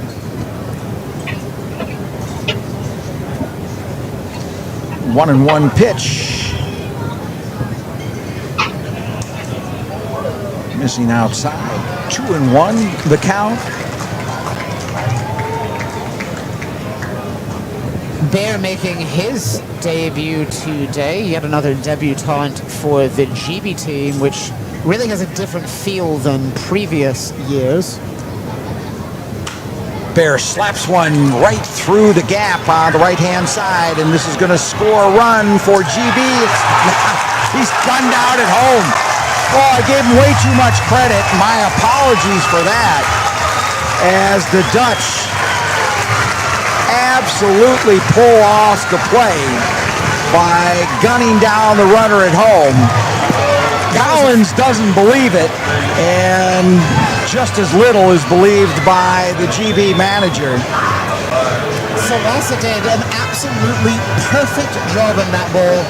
There was nothing anyone could have done to stop it from getting through the infield, but Salasa charged that ball hard, and then rather than going for the cutoff at first base and Jeremy Prufa, he aimed for a perfect one-hop to home. Clementina lunged all the way to his right-hand side, hauled it in, and then turned a full 180 to his left. And keep in mind, we're talking about a Collins who is a very speedy runner, but gotta wonder whether that pretty tough hit by pitch that he took might have taken just a step off of him, but for all that, it looked like there would be no play. That nice strong throw from Salasa, the willingness of Profar just to leave it and not pick it up resulted in an absolutely crucial out and stops GB from taking the lead. You might do as the two of us are doing here and looking back on the live play, just to look that one over. An absolute shocker. Everyone in the stadium thought GB was taking the lead, and instead we're moving on to the 7th inning. Take a quick break and we'll be right back.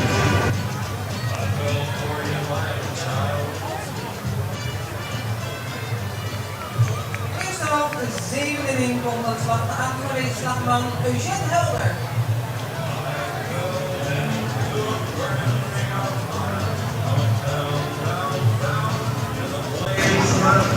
To the top of the 7th inning, and up next for the Dutch will be Eugène Helder. Helder, of course, hit that absolute moonshot to left field in his last AB, bringing the Netherlands even to with Britain. And it, as you just saw, incredible play from Delano Salasa to the catcher for the Netherlands, Clementina, to rob GB of the go-ahead run. Can the Netherlands now capitalize on this shift in momentum?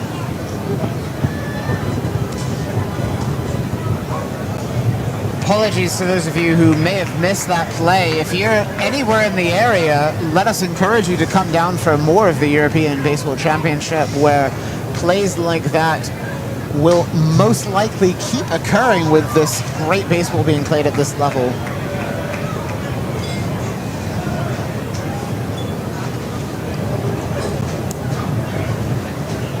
Three and one the count to Eugène Helder. Ball is outside, and Helder will be on board courtesy of base on balls.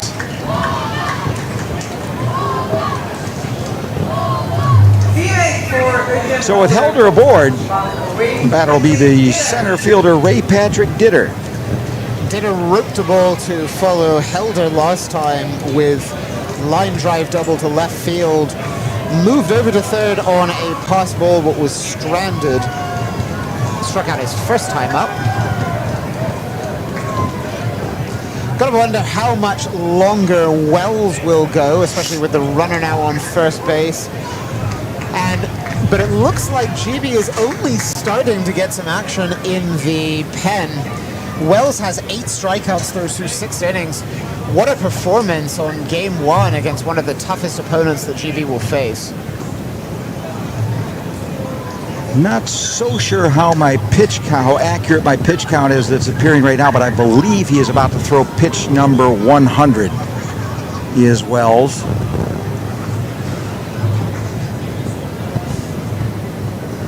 I'll top mine up as well, but it feels about right, doesn't it? It's in the neighborhood. Whether or not this will be 100 or not, wouldn't bet my last euro on. We do know it'll be the 1-1 pitch, and he's looking at him for the sign and ready to go.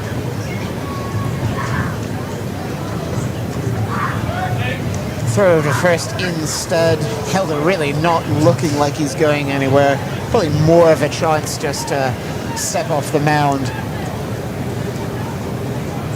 here. Fortunately, as you've indicated, though, we are really only responsible for calling the game for you and ensuring that the microphones are working correctly and so forth. But we're backed up by a fantastic crew behind us, plus scorekeepers, plus the stadium announcer. Incredible technical crew who have been racing around with the rain only making things more difficult. Absolute fantastic job by the Rotterdam Baseball Foundation in putting this on and managing with the weather thus far. Count moves to 2-2.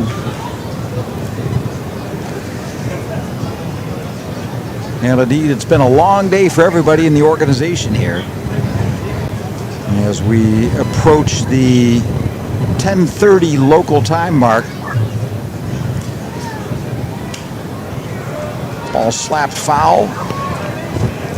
I don't know about you, but I'm very glad not to have to handle all of these things. I broadcast a recent game in Britain where during one game I was the official scorekeeper, play-by-play commentator, and official photographer for a game. That was Durham Spartans and the Scottish Baseball League Single A All-Star team. So if anyone's listening from Scotland or County Durham, then hello here from Rotterdam. One that bounces off the facing of the GB dugout.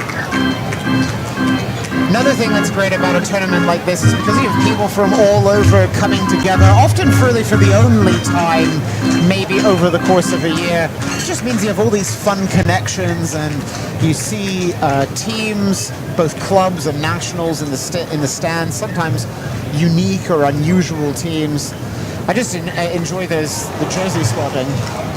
Mel Ditter's tenure in the batter's box has come to an end finally as he fought valiantly against Wells, but finally succumbs to a third strike. And that'll bring up your Hoofdklasse MVP from 2025, Delano Salasa. Always a good sign when your 9-hitter is the MVP of one of the top leagues outside of the Americas, and Salasa has grown into really an incredibly competent player who, if things had gone differently, or if it had been something he wished, probably could have had a career in one of multiple leagues around the world. But I think Dutch fans are pretty glad that he decided to stay at home. He's just an electric player. Well, we're going to get a pitching change as the skipper makes a mound visit, and Greg Marcelino has called for a new pitcher for Team GB.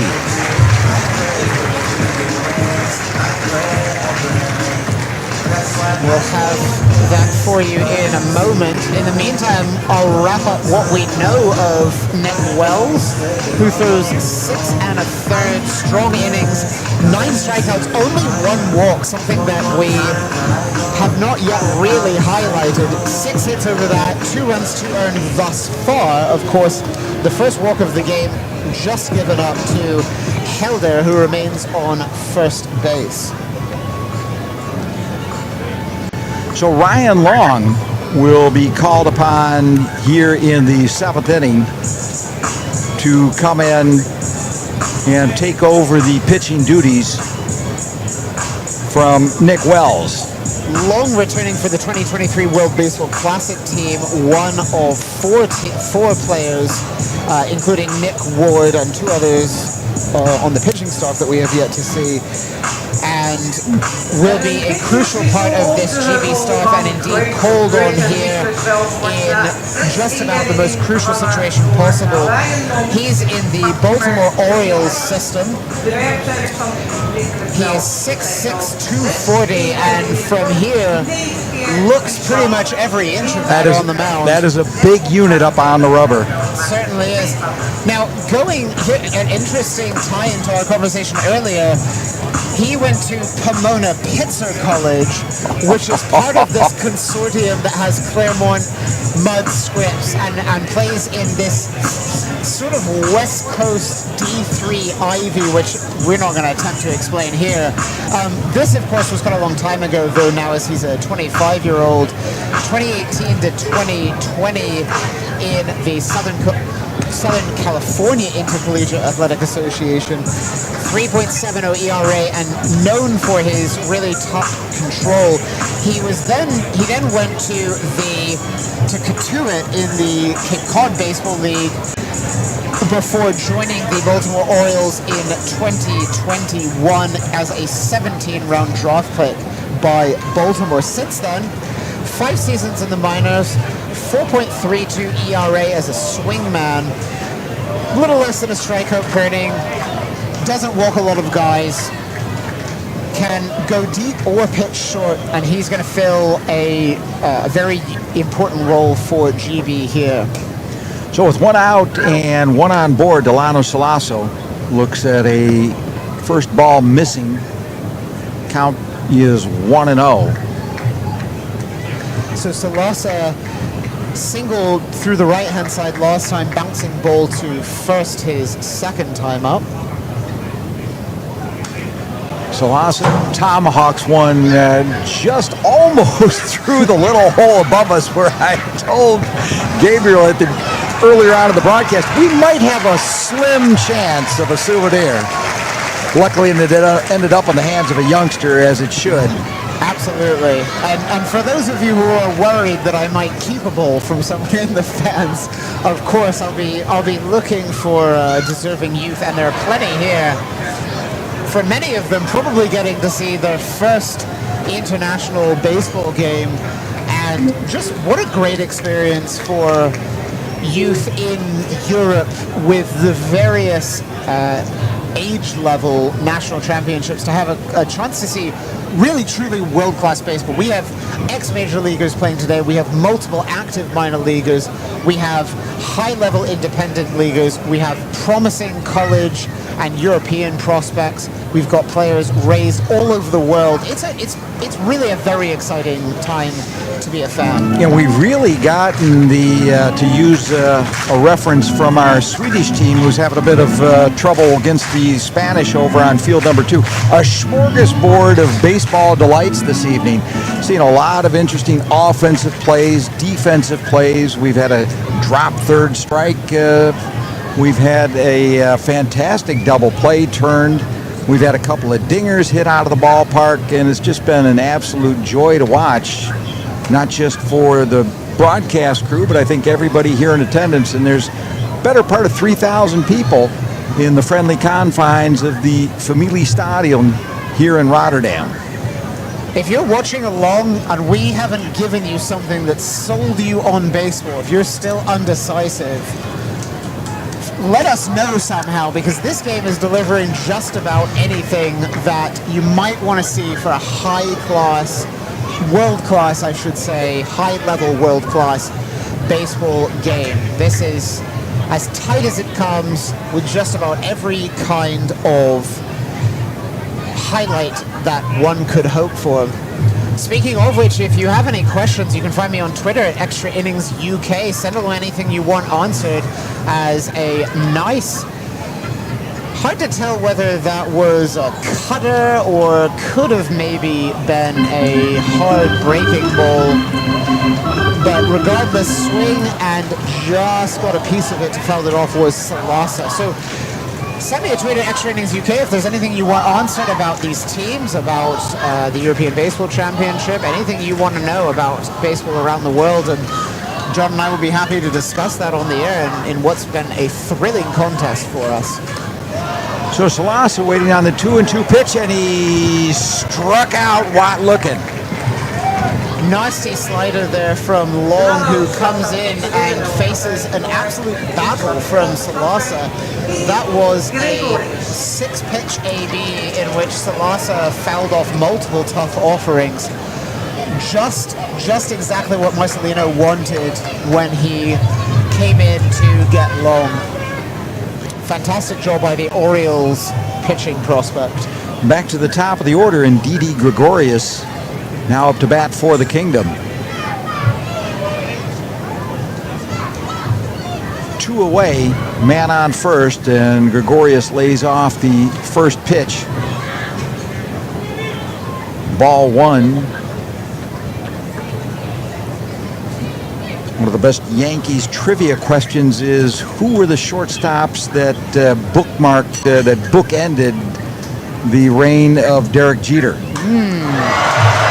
Didi Gregorius was one of them, and he hits one all the way out to the track and is dropped on the warning track. Going to be a play at the plate. And a score. Didi Gregorius comes around, and he's punched out at third, but the run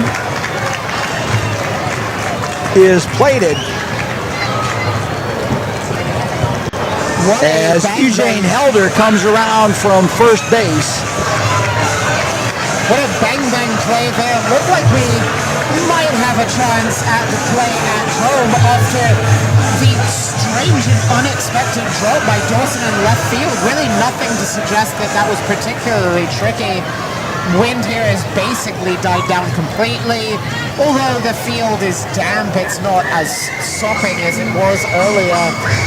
But then a nice throw home, and crucially from Cresswell, comes out once he realizes that no play is going to be made, and fires on the run, almost like an infielder would, to third base.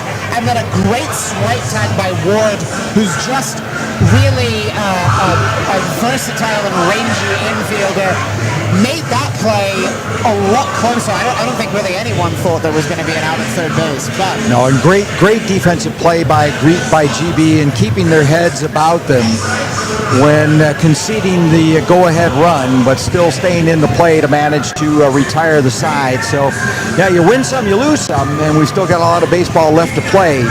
But better for Team GB to have the inning end perhaps on not the note that they wanted it to, but nonetheless, they're out of the inning, and we, to the friendly tune of Take Me Out to the Ball Game, have hit the 7th inning stretch. In fact, we're going to do quite the opposite. I'm going to have a sit down for a couple of seconds, and we'll be right back for the bottom of the 7th inning.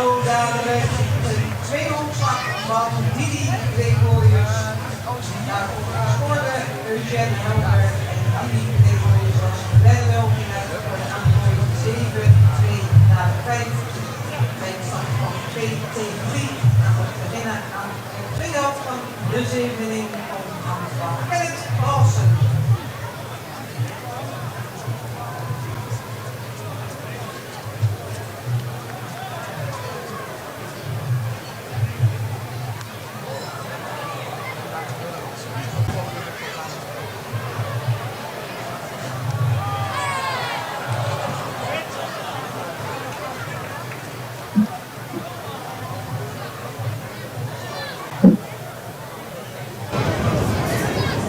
Pitcher on the mound for the Netherlands, Lars Huijer, who famously with Tom de Blok battled back and forth throughout that Holland series, the two best aces in the Dutch competition. Huijer, the opposite number for HCV Bussum in that battle against Neptunus, as Kennard Dawson is the first out in the bottom of the 7th for Team GB. Dawson put something behind that ball, but as I indicated a couple of half innings ago, ball just isn't carrying like it was, and it hung up long enough in right center field for Ditter to grab it. It says something, going back to a comment I made similarly about Salas, it says something when this team has so many players who made such notable contributions in the domestic circuit, as that ball is grounded to shortstop by Vieira, and it is Gregorius who throws over on the first pitch from Huijer. Back-to-back aces throwing against GB. This says something about the way that the Netherlands has prepared in this game. So Huijer returns for his second inning of work. Seems like not really that long ago that he was a pitching prospect in the Mariners organization. Certainly we covered him at MrBaseball.com plenty in our Europeans in the Majors and Minors monthly and occasionally bi-monthly series. But he has been pitching in the Hoofdklasse since 2015 after debuting with Konica in 2010 as a 16-year-old. Now, as he gives up this slashing ball to left center that gets by the center fielder, Ditter. He was en route to it, and then the ball suddenly skittered by him. I don't know if that ball might have hit a slick patch, because Ditter is not one to let a ball easily get by, and it looked like that ball suddenly took off, and so it's a 2-out double for Nick Ward, who speeds to second to give GB some hope here in the bottom of the 7th. So Huijer has now a total of 13 seasons in the Hoofdklasse, 31 years old and playing a key role still. Sub-2 ERA, in fact a long way under 2 ERA. Really, I think it'd be fair to say, as more of an outsider than you, John, has a real chance of going down as one of the all-time greats in the Hoofdklasse at this point. He's been a 4-time pitcher of the year in the Hoofdklasse. Tom de Blok took the honors this year, but if you look at the ERAs, and when I did the Holland series, I had to do a double take on the system, as Huijer was ending up the season with a .62 ERA. Tom DeBluck didn't do so badly for himself either with a .71. Absolutely incredible performances. But let's add something even further to that point. That's the third time in the last 4 years, sub-1 ERA for Hoyer, as that ball dribbles down the third base line. And an earlier performance as well, 2019, so that is 5 of the last 7 years with an ERA below 1. And, 5 of the last 8. Here are your exceptions. 1.5 ERA across only 4 starts in 2020, 2.05 ERA in 2021, and 1.43 in 2024. There's a ball gets by Gregorius, and it's going to plate a run for Team GB. And just like that, we're all tied up again at 3. What a difference 3 pitches make in an AB, because Criswell really looked like he wasn't sure what to do against Hoyer. He took back-to-back pitches. The second one was just a gorgeous two-seam fastball, and there teased that one off. Line drive single through the hole on the left-hand side. Really nothing that Gregorius could do, although he was positioned well. And that's an RBI game-tying single, scoring Nick Ward, who really utilized his speed both in his AB and legging out the double, and then scoring from second against the fleet-footed outfield of the Netherlands. So tie ball game here, 3-3, bottom of the 7th. Brings a momentary mound visit between Clementina and Hoyer. Charlie Collins coming up to bat for the United Kingdom. Ball that gets by the catcher. Although in this case, playing without Northern Ireland, an argument could be made, and I will say in your defense, there's actually no real set definition that without Northern Ireland, this is a GB team rather than a UK team. Right. And for those of you listening, you might be thinking, I sure thought that was the same country. Well, no. in sports competitions, it is generally common for Northern Ireland to play with Ireland, as this ball is driven deep, carries and carries and carries to right field. But backing up is Salasa, and yet another great play from the true utility player for the Netherlands. He saved extra bases and another run. And kept it at 3-3. And in this game, that might turn out to be one of the turning points of the ball game. So note that one down for the post-game report, because that catch, which Salasa made look simple, but by no means in that night sky is a gimme, could turn out to be very important for the Netherlands. Salasa must have backpedaled 30 feet, I'm going to say 10 meters, 12 meters, something like that. Just incredible range, which those of you who have seen him, absolutely no surprise. He can seemingly do that wherever you put him in, and this is why he's such a key young member of this team, and why he saves a run, keeps the Netherlands in this one time. Also retires Collins for the first time tonight. He hit single, and hit by pitch, so crucial out there.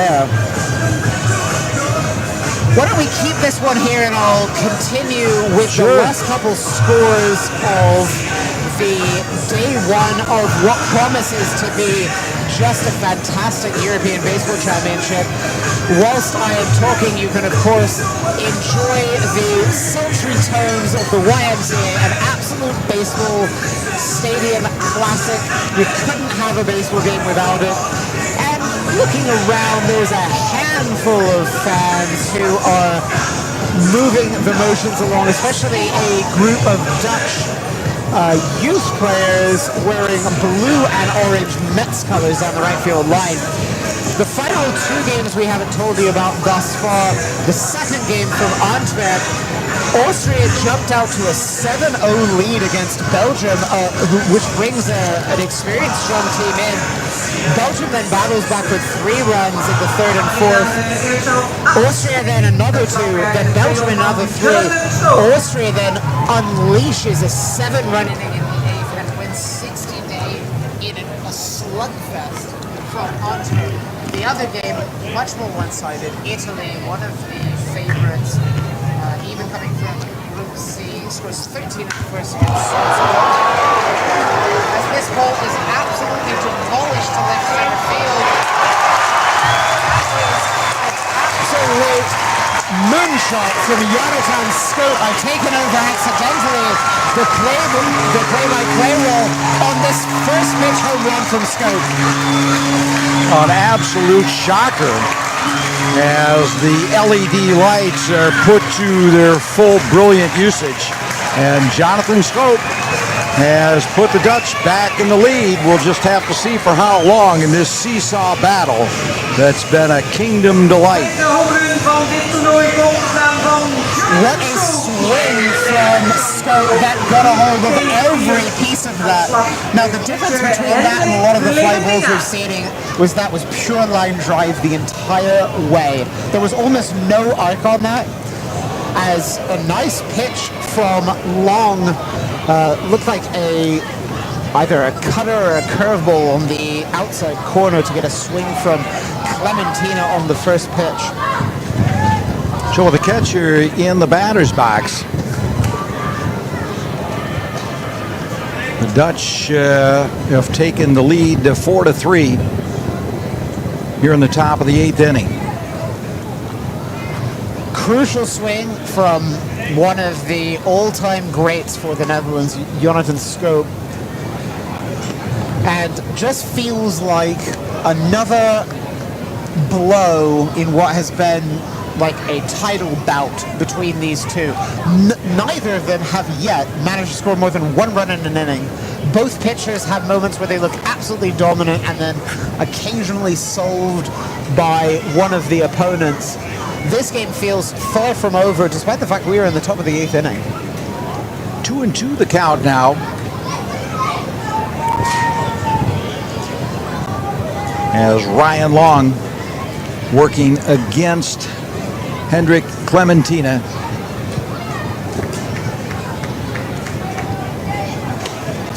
Missing outside. Long entered with one out in the last inning. Got a nifty strikeout of Salasa, but only after a 6-pitch battle. And then Gregorius hit a deep ball to left center field that it looked like Dawson and left would wrangle and instead dropped as this ball is fouled to the right-hand side. And from first base, Helder came all the way around to score, whilst Gregorius was nabbed on really yet another excellent defensive play from this GB defense, which has made the single miscue and otherwise truly been excellent. And so we have Long here returning for his second inning of work, incomplete of course. So Long giving up a base on balls to Clementina, and he'll be aboard with still no out.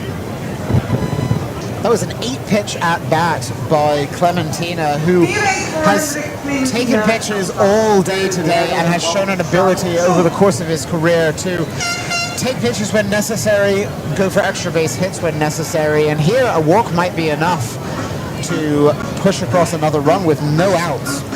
Charlin Schoop will be the next batter in the order after the battery for Team GB have a little discussion.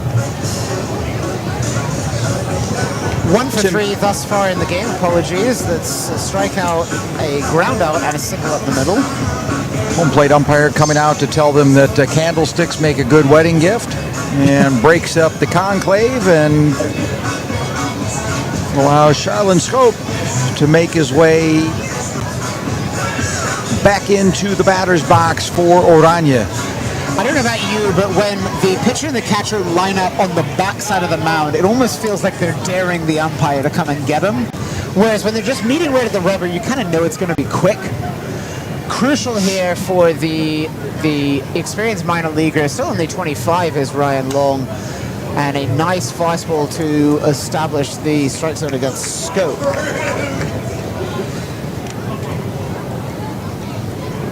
So Clementina aboard, courtesy a walk from Long, and now Charlin Schoop trying to move him down the base path.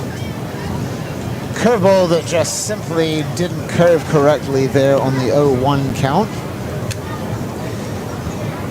Although I suspect that there is possibly still some discussion, incredibly, that Kennard Dawson drop fly in left may be ruled a double instead of an error. Schoop absolutely tomahawks this one, and it is out of here. Toksins another home run for the Kingdom. 2-run dinger. That's a great piece of batting from Charlene Schoop. So in this inning, not quite back to that, we have the two Scopes. One home run, sandwiched between a walk and another home run. And as we've seen, every ball that's left the yard, particularly from the Netherlands, these are line drives that just continue to soar and look like they're never going to come down. And the alleys here, not short. These the last two home runs we've seen, I reckon we're looking at 400 footers. As Jeremy Profar steps in and takes a ball from long. So still no out, which of course is the bad news for Ryan Long. And the worst news, of course, is the scoreboard now reads 6-3 in favor of the Kingdom of the Netherlands. And there seems to be no end in sight to the awakened bats of the Dutch team. Profile there, although not quite the distance, similarly almost that tomahawk look through the left field. Hit about midway through the infield den, somehow managed to skip all the way into the outfield despite the somewhat sludgy conditions, despite amazing work from the grounds crew. Ball just absolutely smoked through the left-hand side. Profile, I don't know if I might be exaggerating just a little bit, but almost a little bit of a backflip as he did that, not upwards trajectory, but slung that pretty convincingly towards the dugout as he kind of shouted towards his teammates and ran towards first base. Well, he's just been a little slippery. Might need to put a little pine tar on there. You know what, when you're playing for your country, I think pretty much anything that's sportsmanlike is excusable.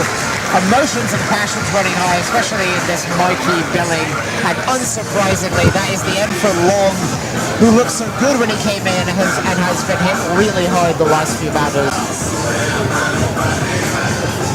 So we'll close the book mostly on Long. He gets 2 outs, one of them on a strikeout, also walks a batter, but gives up 4 hits, a double and 2 home runs, and this game has opened significantly for the Netherlands, though we're still a long way out of it. And Andrew Campbell, right-hander born in Riverside, California, is called upon to come out and put out the fire for GB. This will be Campbell's GB debut. As I mentioned earlier, this is really a new look team, partly due to aging, partly due to a huge influx of younger players. And Campbell will become, and I should top this up, what if about half dozen GB players making debuts today. So first appearance for Campbell, the right-hander entering. He checks in as, apologies, I'm having some technical difficulties here.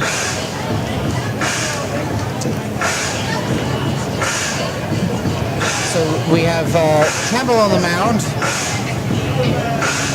Right-hander gets ready wearing number 14. Much in comparison to Ryan Long, looks much more diminutive. But of course, we're talking about baseball players here that would dwarf me as an average height British player.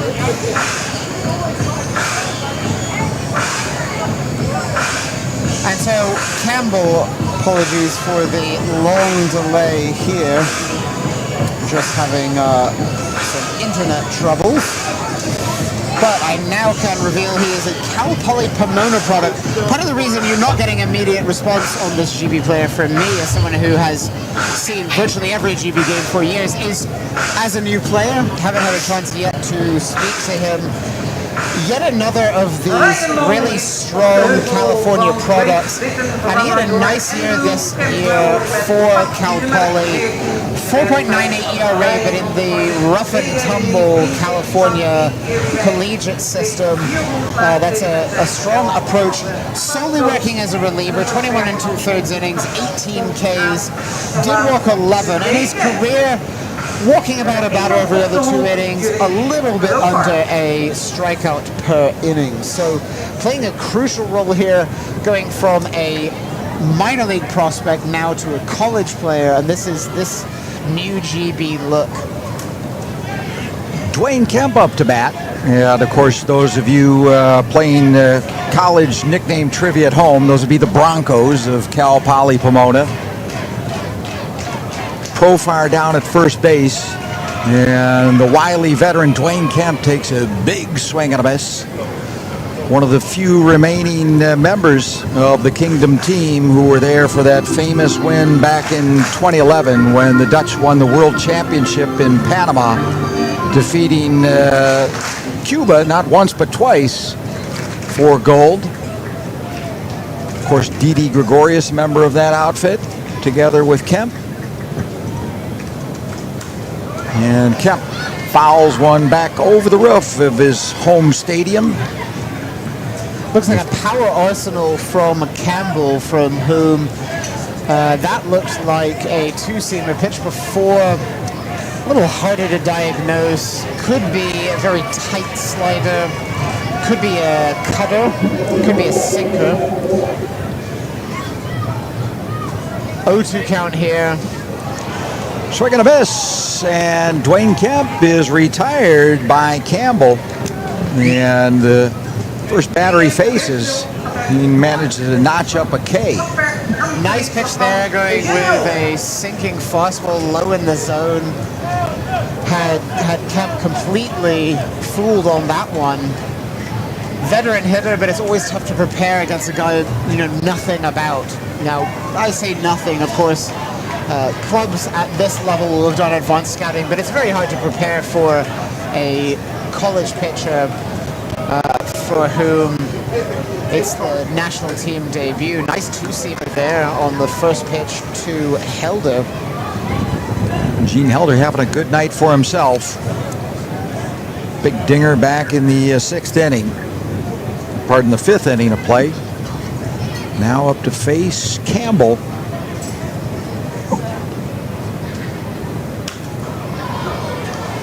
Getting his hacks in. Drives one off over the roof. Thus far, the Dutch hitters have done nothing but look for strikes against the new pitcher Campbell, and he is just pounding the zone. Be interesting to see whether that approach lasts or whether the hot streak of Dutch hitters continues. There's one run right back at Campbell, knocked down by the shortstop as they try to turn 2, and they will not get Helder at first. Yet another incredible play by the GB defense. The shortstop Bear just about wrapped that up behind second base. Flipped to Vieira. It's almost a reverse of the play that we saw previously that went 4-6-3. The two of them are putting on an absolute defensive showcase up the middle, incredibly rangy, and they're making that flip at second base when wrong-footed, headed the wrong direction, just look incredibly easy, whereas you and I both know that is one of the toughest throws on the baseball infield. And it gets Profire at second to notch the second out of the inning. And slowly but surely, Campbell trying to get GB out of the inning with Ray Patrick Ditter coming up to bat for Oranje. 1-for-3 in the game thus far. Back-to-back, bookended Ks on multiple long at-bats, bookending a long double to left field.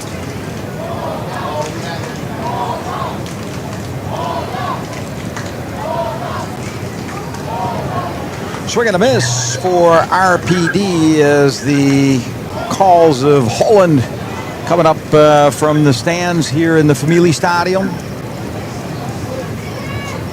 And if you've ever been subject to one of those social media memes about the difference between Holland and the Netherlands, I can tell you from firsthand experience, nobody at a sporting match has ever cheered the Netherlands.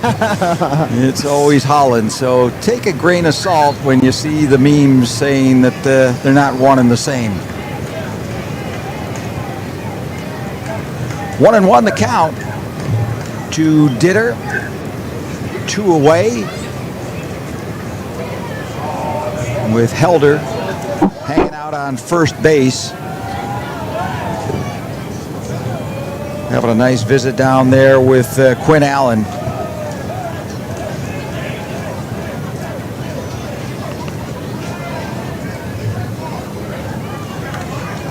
Campbell throws over to see if he can't take the base runner at first off the path and end the inning. No such luck.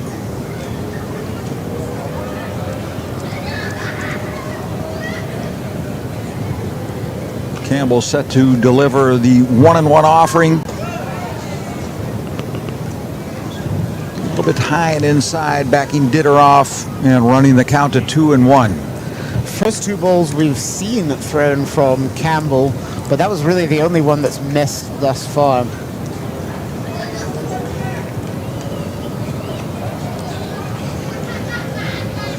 I don't know if the microphone is picking up the Dutch Little Leaguers down the right field side as that gorgeous breaking pitch almost backed in on Ditter, and I don't think it ever occurred to him to swing at that. So that's a great 2-1 offering. Anyway, the Dutch minor leaguers down, youth leaguers down the right field line saying, "Oh," as the pitch is coming in, and that tells you the level of tension here as these 2 teams continue to battle. Just for the sake of completeness, that's actually a pinch runner down at first base. That's Junior Martina, brought in to bring a little bit of speed to the base pass. Born in Willemstad, Curaçao, where it's always warm and windy. And sometimes rainy, just like tonight in Curaçao. He's taken off down to second base, but it's all for naught, as Ditter is a victim of a Campbell strikeout, and so Campbell comes in to do what needed to be done, and that's put some gauze on the bleeding and stop it. But the damage has been done, and the Kingdom of the Netherlands have now taken the 6-3 lead as we head to the bottom of the 8th inning. We'll be right back.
Got a new pitcher for the Kingdom as Jaden Estenista comes on for Oranje.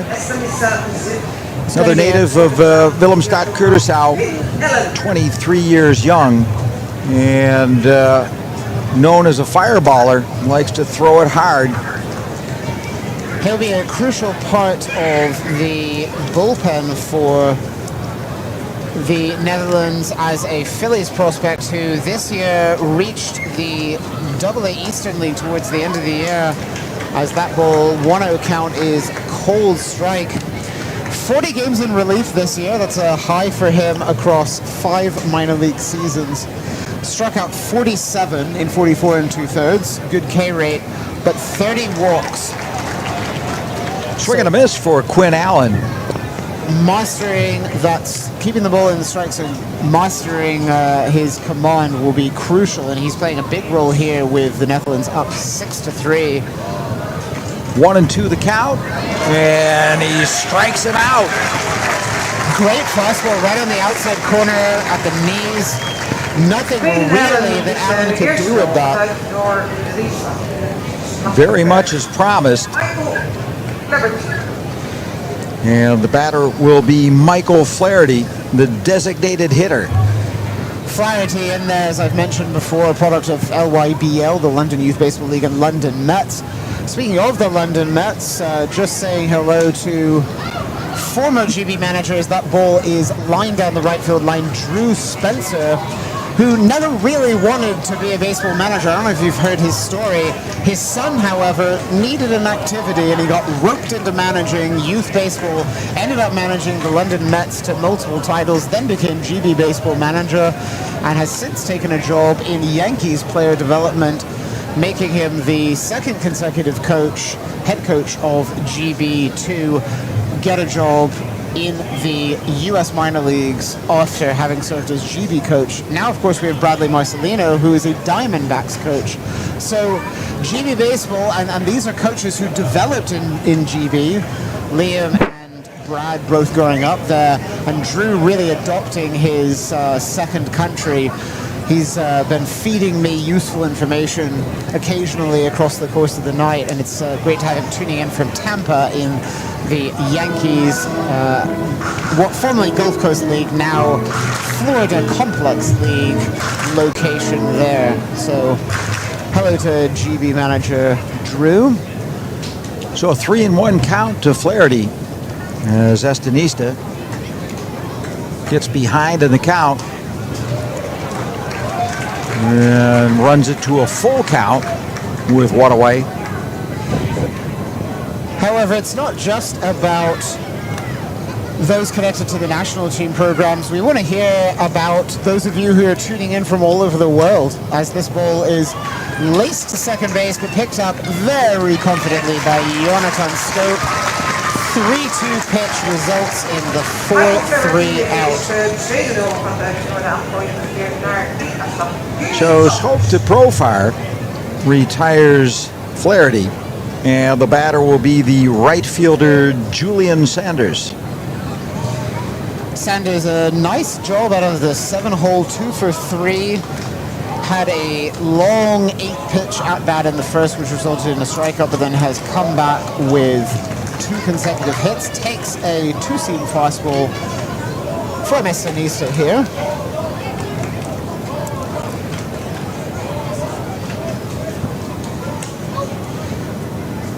Plays off that second pitch, and the count moves to 1-1. So let us know where you're tuning in from. Send me a tweet at Extra Innings UK. Great to hear from all of you. As I said earlier, it's just fun to have the baseball community together as this ball is looped through the left field side. Bit of almost like a mini golf swing there, or perhaps even a croquet swing. Of course, in this country, we quickly refer to a field hockey. It looks like he was driving one out, and very effective all the same. 2-out single, and we'll have a little bit of a powwow up on the mound as we'll see another pitcher. Estanista will defer. This to me looks like a planned move. My guess is that Estanista had 3 batters no matter what the case was, and the hope was that that would be a whole inning.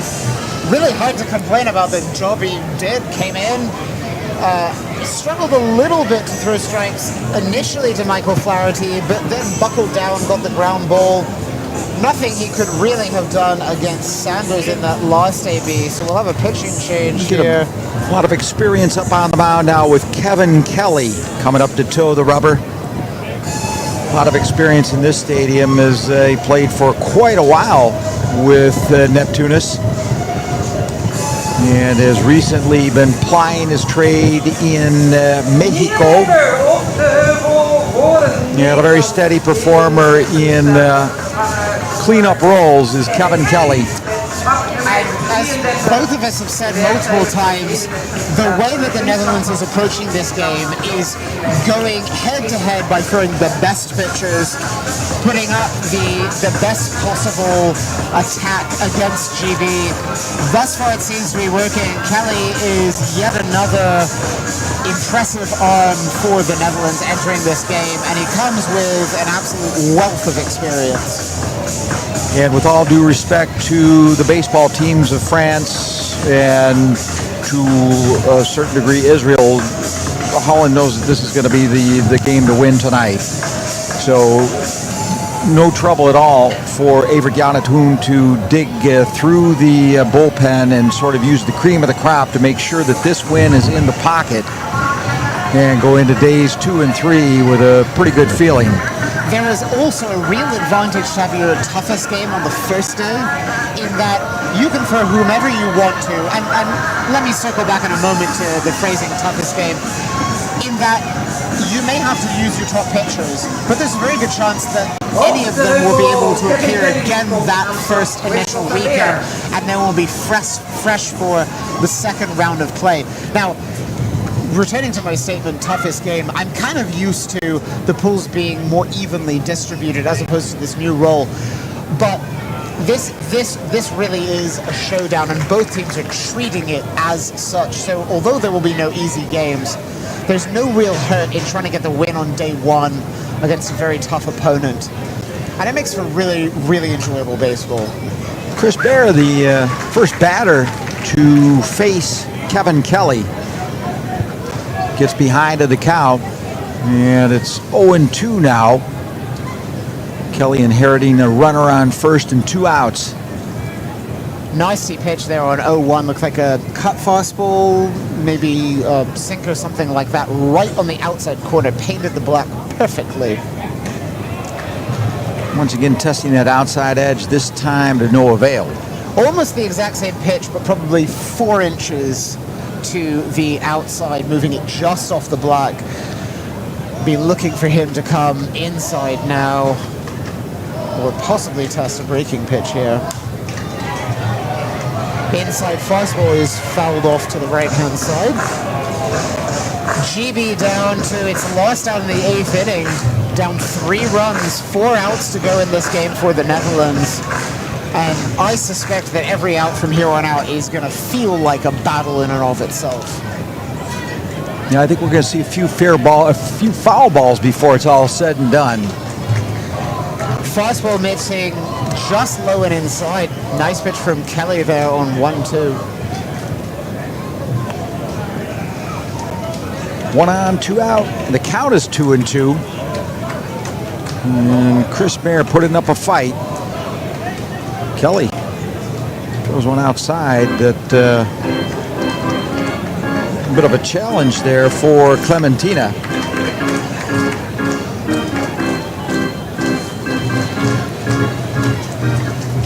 But now with 2 away, the count is full, and Kevin Kelly trying to put an end to this inning. There's a ball lifted into right field. Coming on is Salosity, makes the grab on the foul line to retire the side. Well, they don't name you the MVP for nothing. And Salasa makes the grab as Mother Nature has decided all of a sudden to get naughty again. Well, there was a chance that rain was going to come, and to be frank, I don't know about you, but I actually thought it would be coming a bit earlier in the evening, and so I think we're pretty lucky that it's coming down now. Yeah, the last I had seen when we checked it before the game was about 11 o'clock, and I thought, well, if we progress on time, but of course we've had a lot of offense and a lot of base runners, and yeah, this was kind of what I expected. I just sort of lost track of time. You know, well, what I think has contributed to that also is that this game moved along at a pretty good clip for the first 6 maybe 7 innings and it has really slowed down. It's not become tortuous to watch, it's full of excitement still, but the pitchers are noticeably taking more time, especially as we move to bullpen guys who know they're probably only going to throw 20, 25 pitches and therefore take a bit more time on each. Let's circle back to Tsulaza though, as we've kept it here, and while we await to see whether we will in fact keep playing, as it's really more of a bright drizzle. Not heavy raindrops, but coming down pretty hard. Tsulaza on that last play continues to feel right field like he's playing outfield himself. Ranged from mid-right field all the way onto the edge of the grass into the dirt foul territory, and made what was really a very difficult play look pretty routine. And a guy who can really play just about every position in the field, and he's just such a valuable contributor to both his club, HCFA, and to the Kingdom team. And it's the second inning in a row he chases down a ball that most could not have gotten to. The previous inning saving a run and extra bases, and this one making sure that the inning does in fact end and sending us to the top of the ninth. And speak of, I won't say the devil, but speak of Delano, here he is up to bat to face Campbell in the top of the ninth inning. More Delano than Diavola. But for the GB team, no fan of what he can do even from the 9-hole in the lineup. Really says something about the strength of this team. Back-to-back nice pitches there from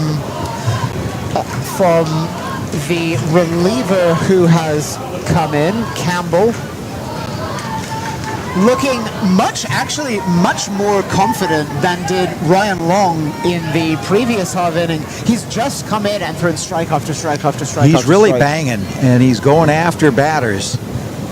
And Delano Tsulaza finds himself behind in the count, 0-2. Rain easing quite a bit now. It's still coming down, but very light droplets, if you see what I mean, rather than a heavy downpour. It's thick, but small droplets. And that was the expectation when we looked before the game. There's a little blip that was on the horizon at the time, not looking for a lot of accumulation.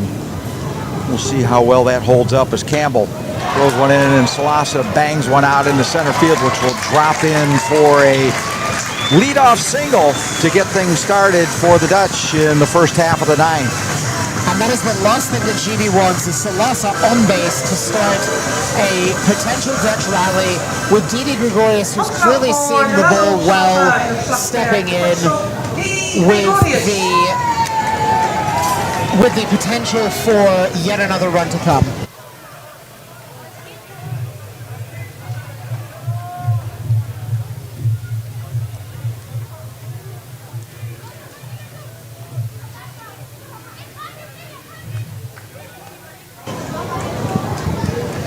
So top of the order, and that of course this evening means another plate appearance for Didi Gregorius. By the way, to complete the trivia question, the front bookend to Derek Jeter was none other than Robert Einhorn. Indeed. Also a Neptunian, also a Dutchman. And Didi Gregorius hits a ball which sounded pretty good off the bat, but ends up being a fairly routine fly ball into right field. I think it might be fair to say that was a rain-aided flyout, as that ball looked absolutely smoked and just died in the air. Really hardly tested Sanders at all. So another home run hitter for this evening, coming up to bat now for Oranje, is Jonathan Schoop to face Campbell with one away. So Schoop, last time, of course, drilled the ball to left center field. One of 3 home runs by the Netherlands that I wouldn't be surprised if we could get data on. All 3, I think, were more than 400-foot home runs. Absolutely annihilated the ball.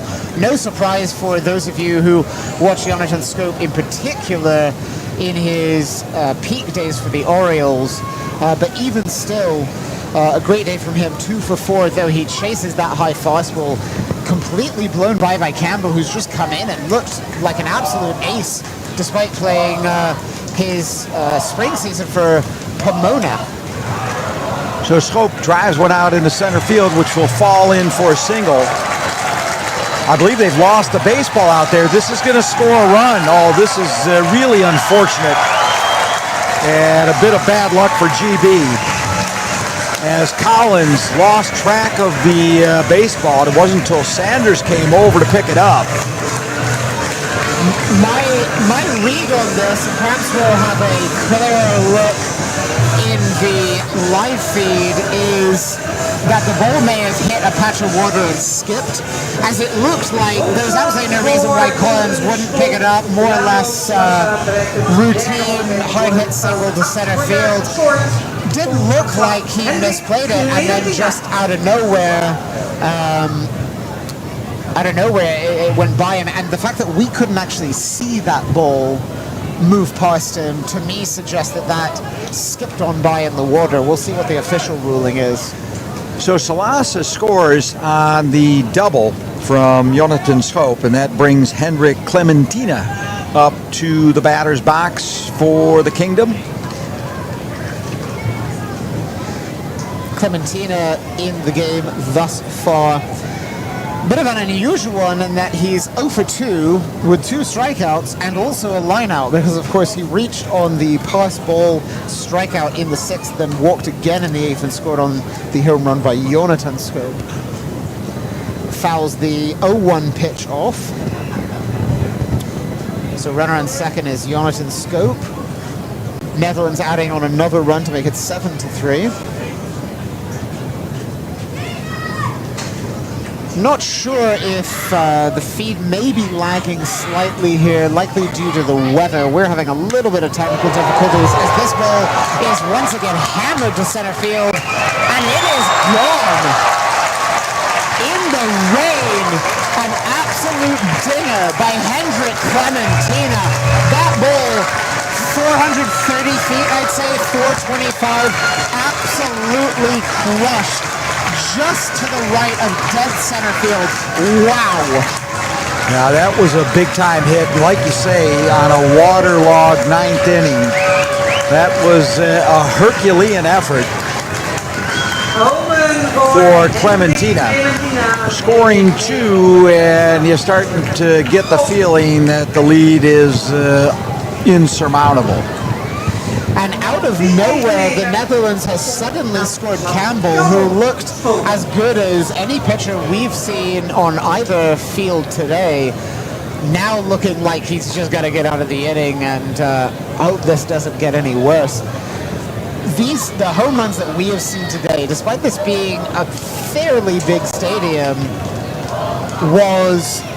have just been absolutely annihilated as the 1-0 pitch is fouled directly back by Charlon Schoop, who had a 2-run home run to right field last time. And this is what a display for the home team fans. 4 home runs. Most of whom have stayed around despite a little bit of drizzle, which seems to have subsided for the moment. Just a little bit. It's really down to a dull roar. Of course, the Dutch have a famous saying, not made of sugar, and if you don't like the rain, this would be a bad part of the world to live in.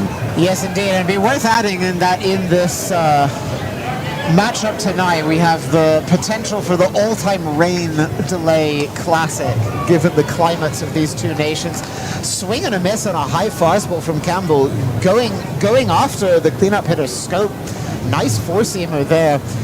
And I have to say that there are a fair number of GB fans here who are also likely to not be complaining overly about what is now a drizzle, and in fact, looking up, has really, really calmed down. Well, it's actually a drop third strike, which needs to be thrown down pro forma for the out to be finalized, and Charlon Schoop is out number 2 here in the top of the 9th. And that will bring us to Urimi Profar, the first baseman, batting 5th in the order for Holland. 1 for 4 today. Pair of groundouts fly out and a single through the left-hand side. Strike number 1 rung up for Campbell.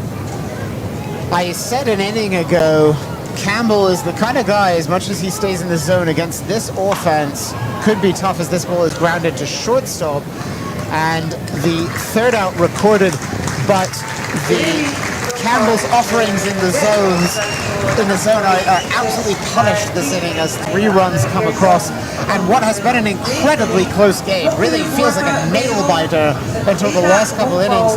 All of a sudden, a 9-3 Dutch advantage, but still 3 outs for GB.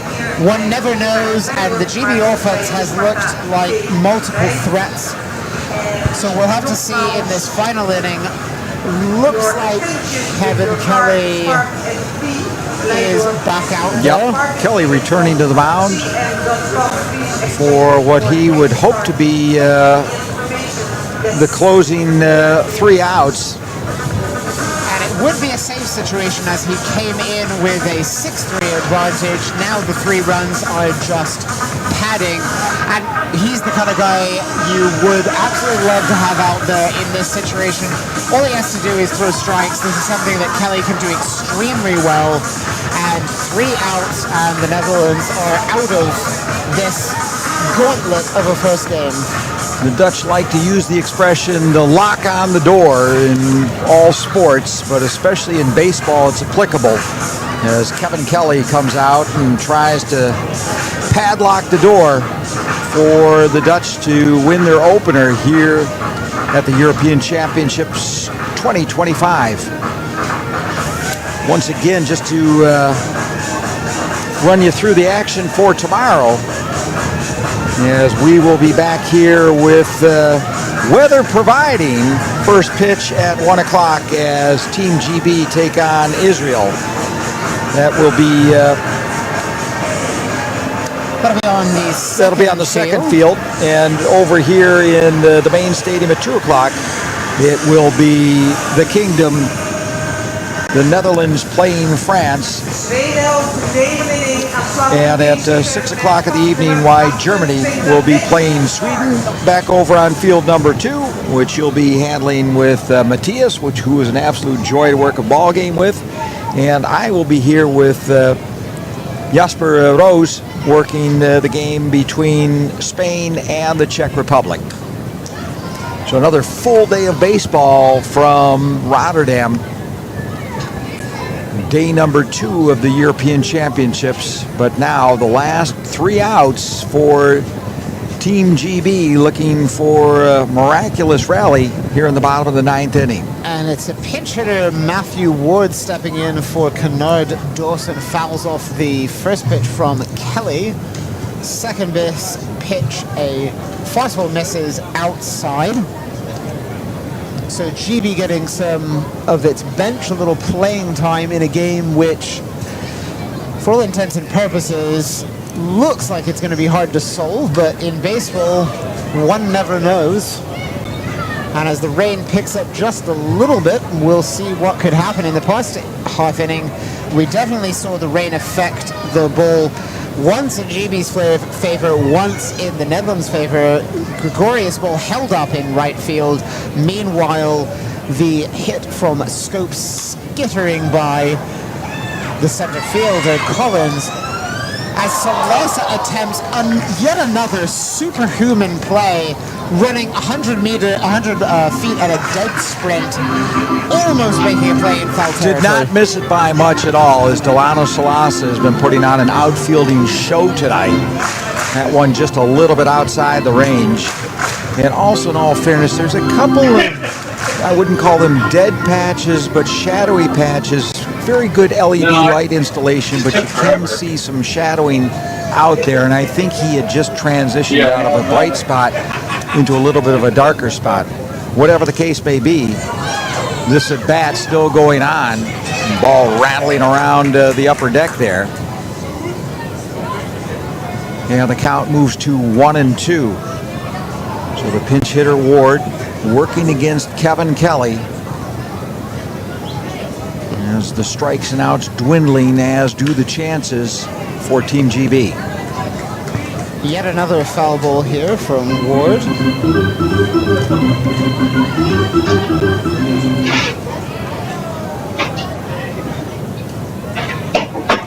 So Ward, born in Mississauga, Ontario, in Canada, played for the Guelph Royals in the Canadian College Baseball League as he lofts one high and into the crowd. Continuing GB's connection with not only Canada, but also with that incredibly strong amateur circuit in primarily the area around Ontario, around Toronto, but in fact all over the Canadian province. Well, he's fouled off balls to every side, to every part of the right-hand side of the backstop and crowd. And the count is still 1-2. The Royals play, in fact, in the Inter-County Baseball League, which does feature a lot of university players as a fifth consecutive pitch is fouled off. They were founded in 1861, believe it or not, the Guelph team, as the Guelph Maple Leafs, and have played in a variety of leagues along the way, but the Inter-County Baseball League since 1919, and plenty of intercontinental baseball connections for the GB team over the past few decades.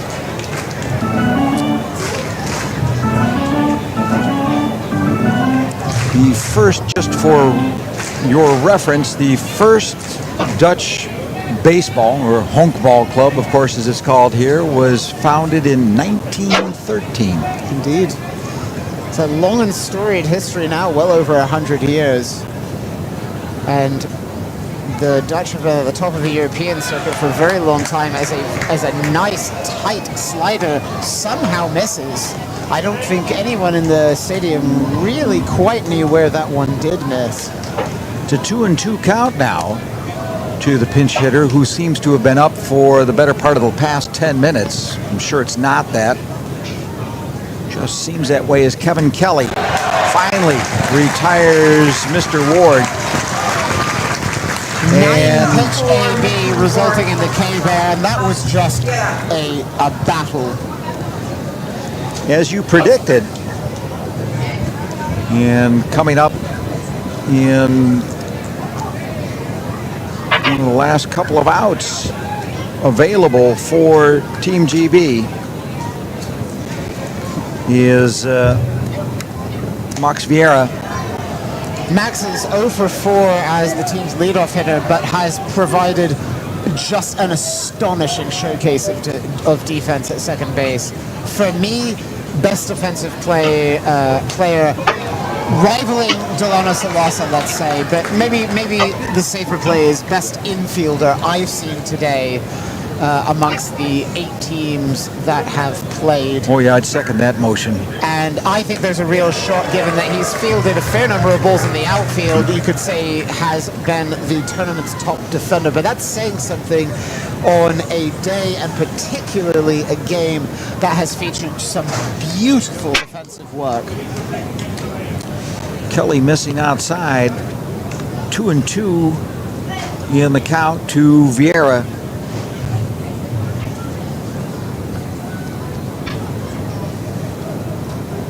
Rain billowing over as this ball is Vieira laced to right field. Nice bit of opposite way hitting, exactly what you want your leadoff hitter to do in the in the 9th inning. Believe it or not, GB has only had one inning in the past 5 in which it has not put a runner on board. So although the Netherlands is throwing top pitchers, GB has had chances. But as with so many of these innings, it's a matter of getting them past first. And recently, the Dutch bullpen has just simply not allowed rallies to start. There have been base runners on board, but just not moving around. Not sure what this little conference is over on the GB side, as a member of either tournament control or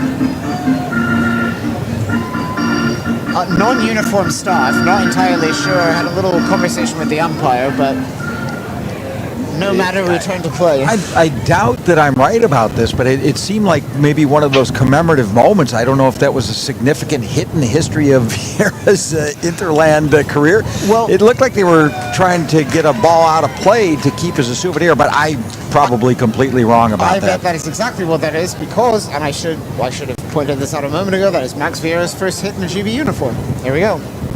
You solved that one for us, and the reason why I hadn't noticed is because we've had a couple other first hits whilst wearing the Lions uniform, and I haven't noticed anything specific, but with that ball going down the right field line, of course, we see it cross back over the whole field, whereas it's a little easier to miss a ball being thrown from left field into the dugout. So congratulations there on the first hit of the career.